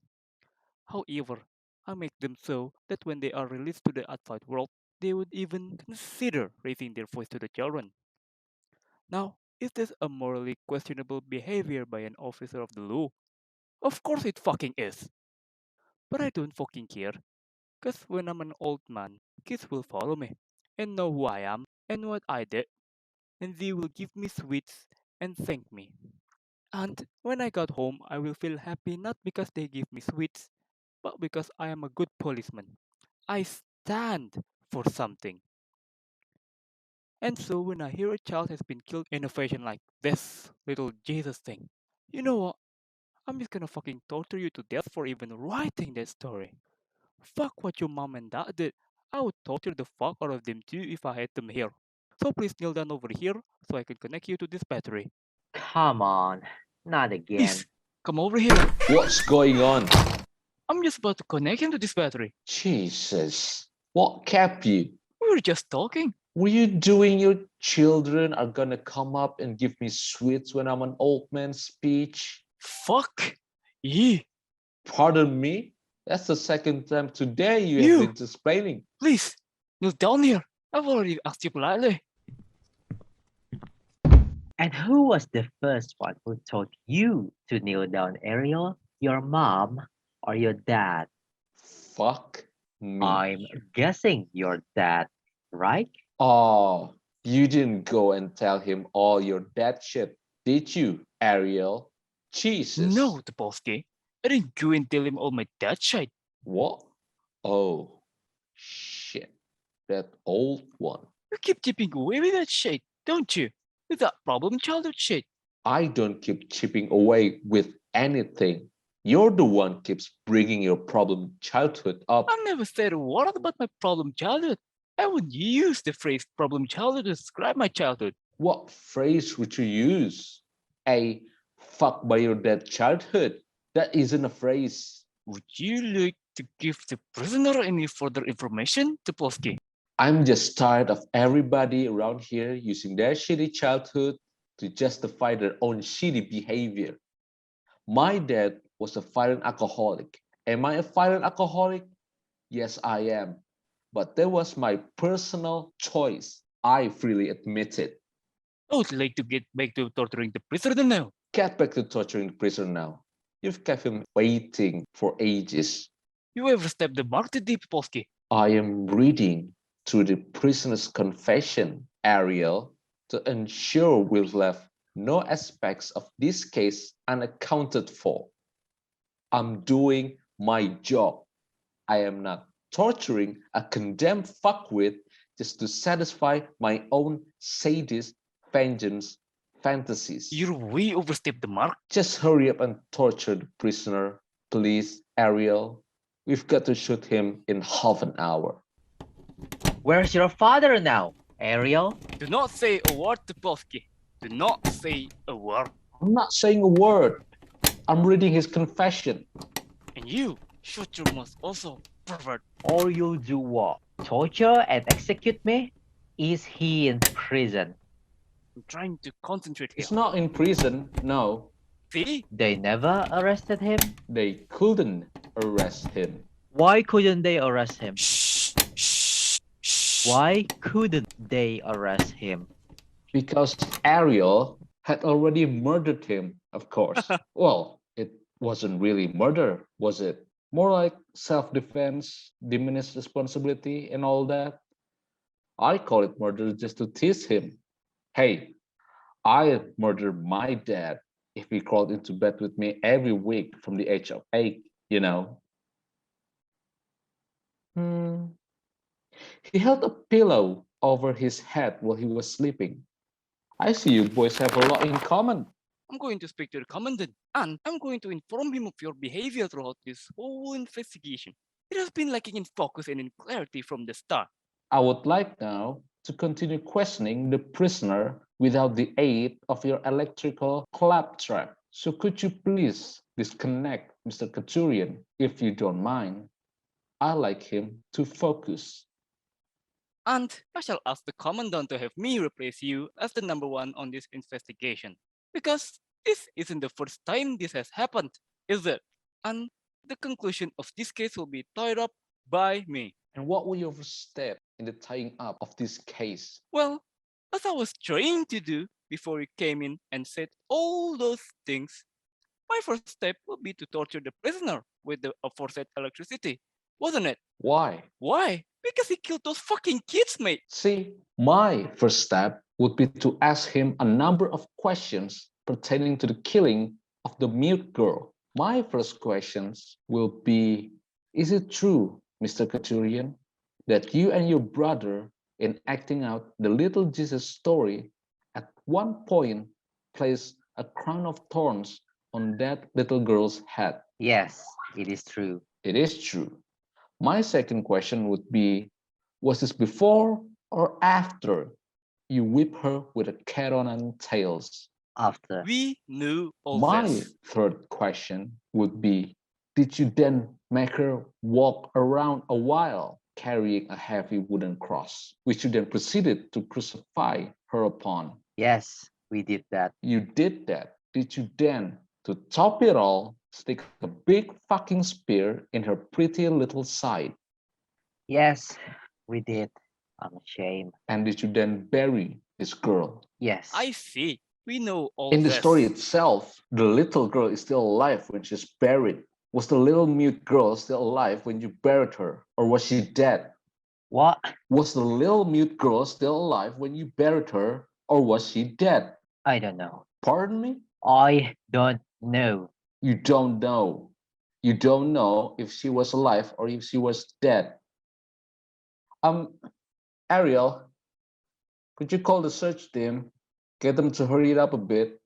Just in case it's a live little mute girl, we're getting them to dig up. How can you not know? It was hard to tell. She wasn't breathing that much. I think she was dead. She's got to be by now, hasn't she? After all that? Has she? Has she got to be? I don't know. I've never crucified a child and buried her in a coffin. I assume she's dead. I assume, but I don't know. It just struck me as I was telling the forensic boys, all you said was you acted out the little Jesus. That might be all right for Ariel. That's not all right for me. See, Ariel's a policeman. He polices. Police dogs can police. I'm a detective. I sometimes like to detect. I'm sure she's dead. Not sure enough though, eh? I wrote a little story once, you know. It sort of summed up my worldview in some ways. Well, no, I don't have a worldview. I think the world is a pile of shit. That isn't really a worldview, is it? Anyway, I wrote this little story once and hang on, all right. No, if it doesn't sum up my worldview, it sums up my view of detective work and the relation of that detective work to the world at large. That's it. Yeah. Why the fuck are you still kneeling down? I don't know. It just looks stupid. Yes. So, do you want to hear my story? Yes. Well, you wouldn't say no, would you? No. No. Well, my story is called... What's it called? Right. It's called The Story of the Little Deaf Boy on the Big Long Railroad Tracks in China. Don't you think that's a good title? I do think it's a good title. Yes. What do you really think? You have my full permission to be entirely truthful, even if it hurts me. I think that's probably about the worst title I've ever heard. It's got about 2 commas in it. Can't have 2 commas in the title. As a matter of fact, you can have 1 comma in the title. It might even have a full stop in it. The title is almost insane. Maybe it's a title that's just way ahead of its time. You know, maybe it is. Maybe terrible titles are way ahead of their time. Maybe that will be a new thing. I just think it's a terrible We title. fucking established that. I'm taking back my proposition for you to be entirely truthful now. And you're not key, you don't get a fucking smack. Okay. Once upon a time, there was a little deaf boy. Oh yeah, it's set in China, by the way. Don't ask me why I said it in China. I just think that it looks funny. But anyway, there was a little Chinese deaf boy. He's walking home alongside these railroad tracks that stretch for miles. He may also a bit little retarded, because honestly, who would walk alongside a fucking railroad track? But anyway, suddenly there's this big fucking train coming up behind him. But because the track is so long, it won't gonna hit him soon, but it will hit him. The train is going so fast that the driver won't be able to stop even if they spotted the kid. But the kid was seen by someone, because up front there's a tower, a big fucking tower, and on top of it lives this old Chinese man surrounded with papers filled with designs and drawings of various things that haven't been invented yet. When he looked outside the window, he saw this deaf boy walking, and behind him, a few miles away, this train thundering along. So he calculated the situation, right? And quite correctly guessed that the little deaf boy is not going to hear the train coming and is going to get squashed to bits. So what did he do? Did he run down and try to save him like a normal person? No. He did some calculations, probably to find out the exact moment when the train is going to blow through the boy, and the train kept thundering closer and closer, and the old man finished his calculation to find that the train would hit the little deaf boy exactly 10 yards from the tower. And so without interest, the old man hummed and folded his calculation into a paper aeroplane and tossed it out of the window before going back to his work. 11 yards from the tower, and the little deaf boy leapt out of the railroad tracks to catch the paper aeroplane. The train flew past him. That's pretty good. That's pretty good. That's better than all your rubbish put together. 101 ways to score a fucking 5-year-old. No, it's not better than all of mine, but it's pretty good. Excuse me. I have rescinded your permission to give me any shit, haven't I? My story is better than all of your stories. Yes, it is. And I thank you again for keeping my lesser story safe with my file. But how does that story sum up your worldview anyway? Or your view of detective work, or whatever? Oh, don't you get it? You see, the old wise man, see, he represents me. He's up in his tower all day, he's doing his calculations, he hasn't got much affinity with his fellow man. Then the little deaf retarded boy comes along. He represents my fellow man, see? He comes along oblivious to every fucking thing, doesn't even know there's a fucking train coming. But I know there's a train coming, and by the brilliance of my calculations, and by the brilliance of my throwing that paper plane at that very moment, I shall save that idiot from that train. I shall save my fellow man from those criminals. And I won't even get a word of thanks for it. That little deaf boy didn't thank the old man, did he? No, he just played with his fucking aeroplane. But that doesn't matter. I don't need thanks. All I need is to know that because of me toiling away with my detective work, that little boy is going to be saved from that train. Unless it's like your case, where I have to track down the train driver who's already driven straight through the poor little fucker, then reverse on all his fucking mates. So, the old man meant for the deaf boy to catch the plane? Yeah. What?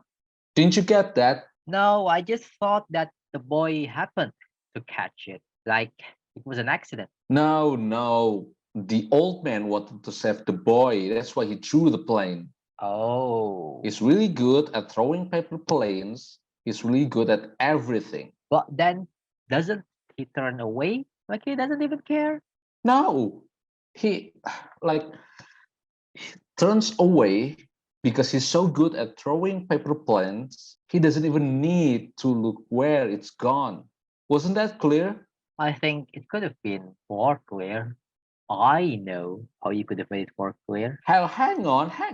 I'm not taking fucking literary advice from you. No. I was I just. think you could have made it more clear whether the little girl you butchered 3 days ago was fucking alive or dead when you stuck her in the ground. I think that could have been way more clear. And could I make it more clear that I'm gonna get really angry in a minute and set fire to all of your stories, regardless of what promise we have made? Please, Tupolsky.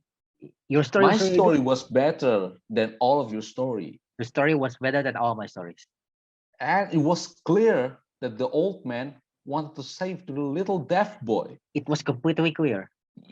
You only don't like it because the little deaf boy didn't die at the fucking end. I do like it, Tupolsky. And this isn't anything to do with anything. I really liked your story. I would have been proud to have written it. I would. Yeah? Yeah, I wasn't going to burn them anyway. I'm a man of my word. I know that. And I know you don't care if I respect that or not. But either way, I respect that. Well, I respect that you respect that.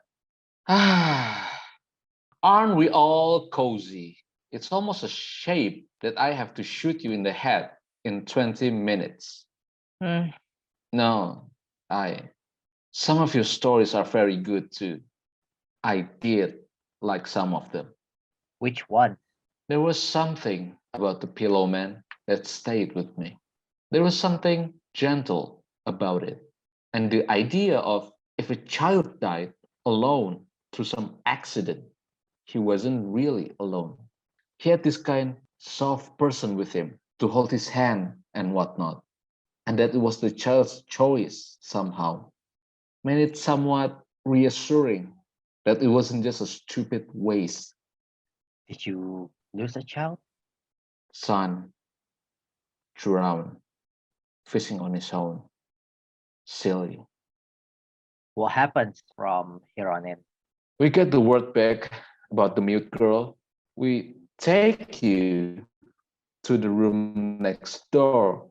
Then we put the hood on you. Then we shoot you through the head.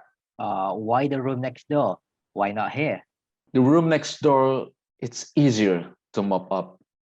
Do you do it out of the blue, or do you give me a minute to say a prayer or something? If I'm gonna do it out of the blue, I'm not gonna tell you I'm gonna do it out of the blue. Am I? Jesus! For a supposed genius, writer, stroke, psycho killer, you're a bit fucking thick. From when the hood goes on, you've got about 10 seconds. So, keep the Latin tense to a minimum. No, I just want to think a few thoughts from my brother. For your brother, yeah? Not for the 3 little kids you murdered. That's right. Have they found her? What the hell is the matter with you? Exactly what the hell is the matter with you? Ariel, have they found her? Yes, they found her. And she was dead, right?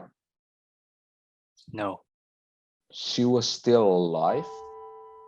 they found her down there by the wishing well in a little windy house there.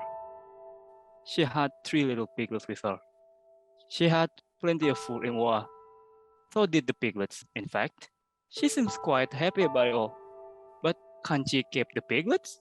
I said I'd ask you. I said I'd ask you about the What? piglets. Oh, yes. She can keep the piglets. They found a big pot of green paint down there with her. You know, that kind of glow in the dark paint they have in the railway tunnels. So, plenty of prints if we need them. And they found the skeletons of the parents just where we sat by the wishing well. So, he confesses to the murder of two people we know nothing about. And he confesses to the murder of a girl who wasn't actually murdered. Why? Why? You're asking me why? Yes, I am. Well, Zapolsky, you know what? You do it, number one. You fucking figure it out. I'll have no more insubordination coming from you today, It Ariel. seems that you don't seem very happy that the little girl's still alive. Even this bloke seems happy that the little girl's still alive. You just seem upset he's fucked up your paperwork. Obviously, the girl was painted green and put with the piglets in order to act To out act out the little green pig story. Fucking brilliant, Zapolsky. You must have got from that green paint and the piglets. The question is why? Why didn't they kill her too? And why did he say he did? Shh. I'm reading through the story and see if there are any clues. We could fucking just ask him. Can you fill us on why the milk girl's still alive? No, I can't. But I'm glad she is, though. I'm glad she is. I believe you're glad she is. I believe you're glad she is than he fucking is. I will ask you another question based on a little hunch I've just got. I think Mr. Topolsky's fucking detective prowess is rubbing off on me. The little Jewish boy whose toes you cut off. What color was his hair? What? What color was his hair? Brownie black. It was a brownie black sort of color. It was a brownie black sort of color. Very good, considering he was a little Jew boy. Well, it's a shame his mom was a fucking Irish and her son closely resembled a red fucking Sarah. Do you want some questions about the girl that he's... No, No, because you didn't kill either of those two children, did you? no, You never even saw those two children, did you? no. Did you tell your brother to kill them? I never knew anything about any of this till today. Did your brother kill your parents also? I killed my parents.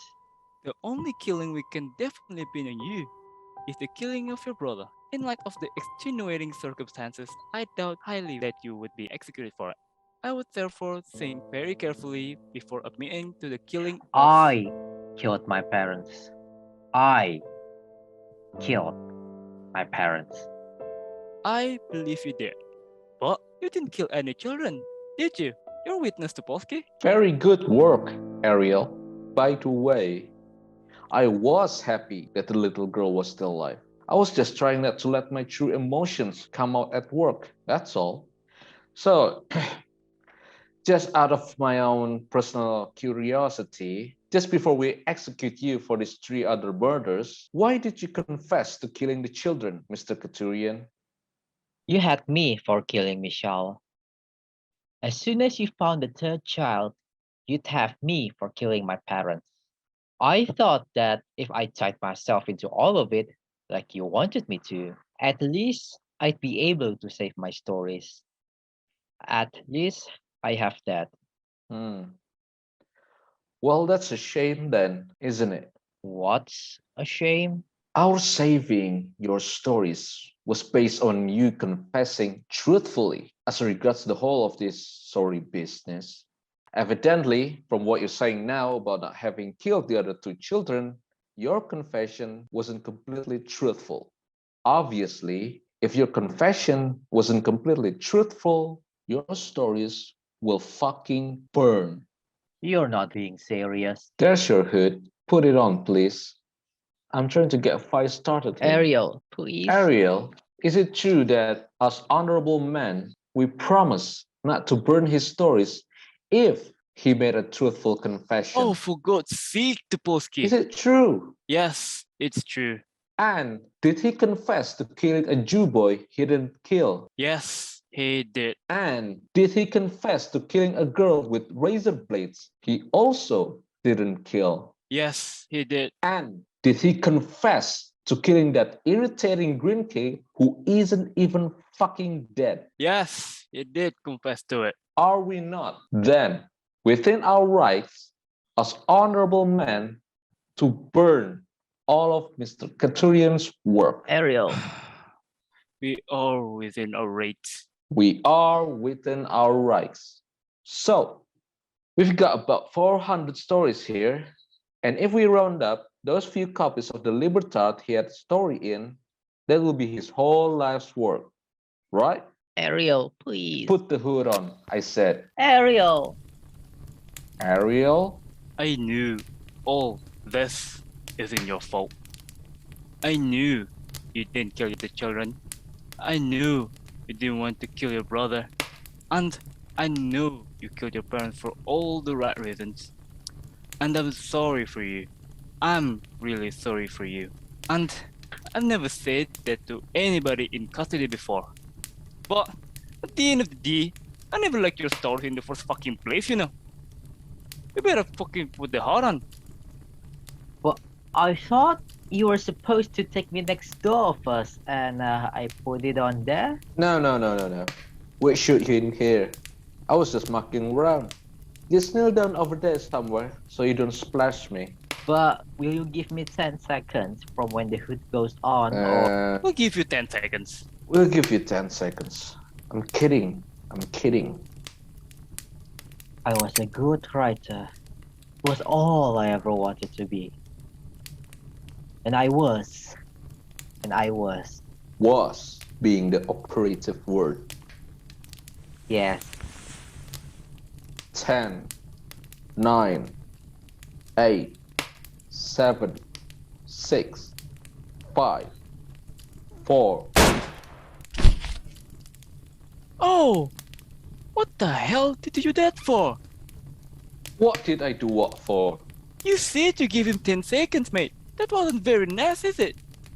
Ariel, what exactly is nice about shooting a man on his knees with a bag on his head? Even so. Listen, I've had enough whinging out of you for one day. What's the matter with you? We've cleaned up the case, haven't we? Whichever you look at it. I suppose so. That's all the more sweet for you when you're 70, isn't it? Listen, just get the paperwork finished, get this room cleaned up, and get those stories burned, okay? I better speak to that mute kid's parents. Warn them about the plea-glitz.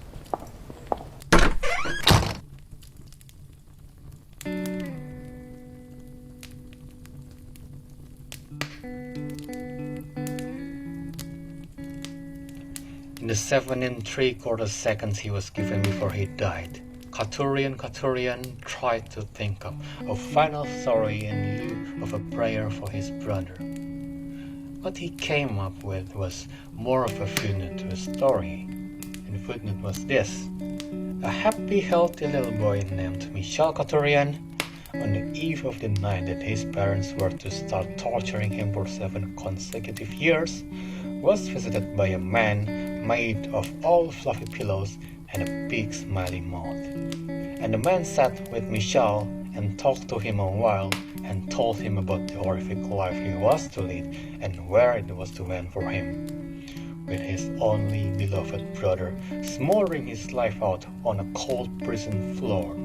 And the man suggested to Michal that wouldn't it be better if he did away with himself there and then, and avoided all that horrible horror? And Michal said, But if I do away with myself, my brother will never get to hear me being tortured, will he? No. said the Pillowman. But if my brother never get to hear me being tortured, he may never write the story he's going to write, might he? That's true. said the Pillowman. And Michal thought about it a while and said, Well, I think we should probably just keep the things the way they are then, with me being tortured and him hearing and all of that business. Because I think I'm going to really like my brother's stories. I think I'm going to really like them. The story was going to finish in fashionably downbeat mode, with Michal going through all that torment, with Katurian writing all those stories, only to have them burnt from the world by a bulldog of a policeman. The story was going to finish that way, but was of course cut short by a bullet blowing his brains out 2 seconds too soon. And maybe it was best that the story didn't finish that way, as it wouldn't have been quite accurate. Because, for reasons known only to himself, the bulldog of a policeman chose not to put the stories in a burning trash, but placed them carefully with Katurian's case file, which he then sealed away to remain unopened for 50-odd years. A fact which would have ruined the writer's fashionably downbeat ending, but was somehow more in keeping with the spirit of the thing.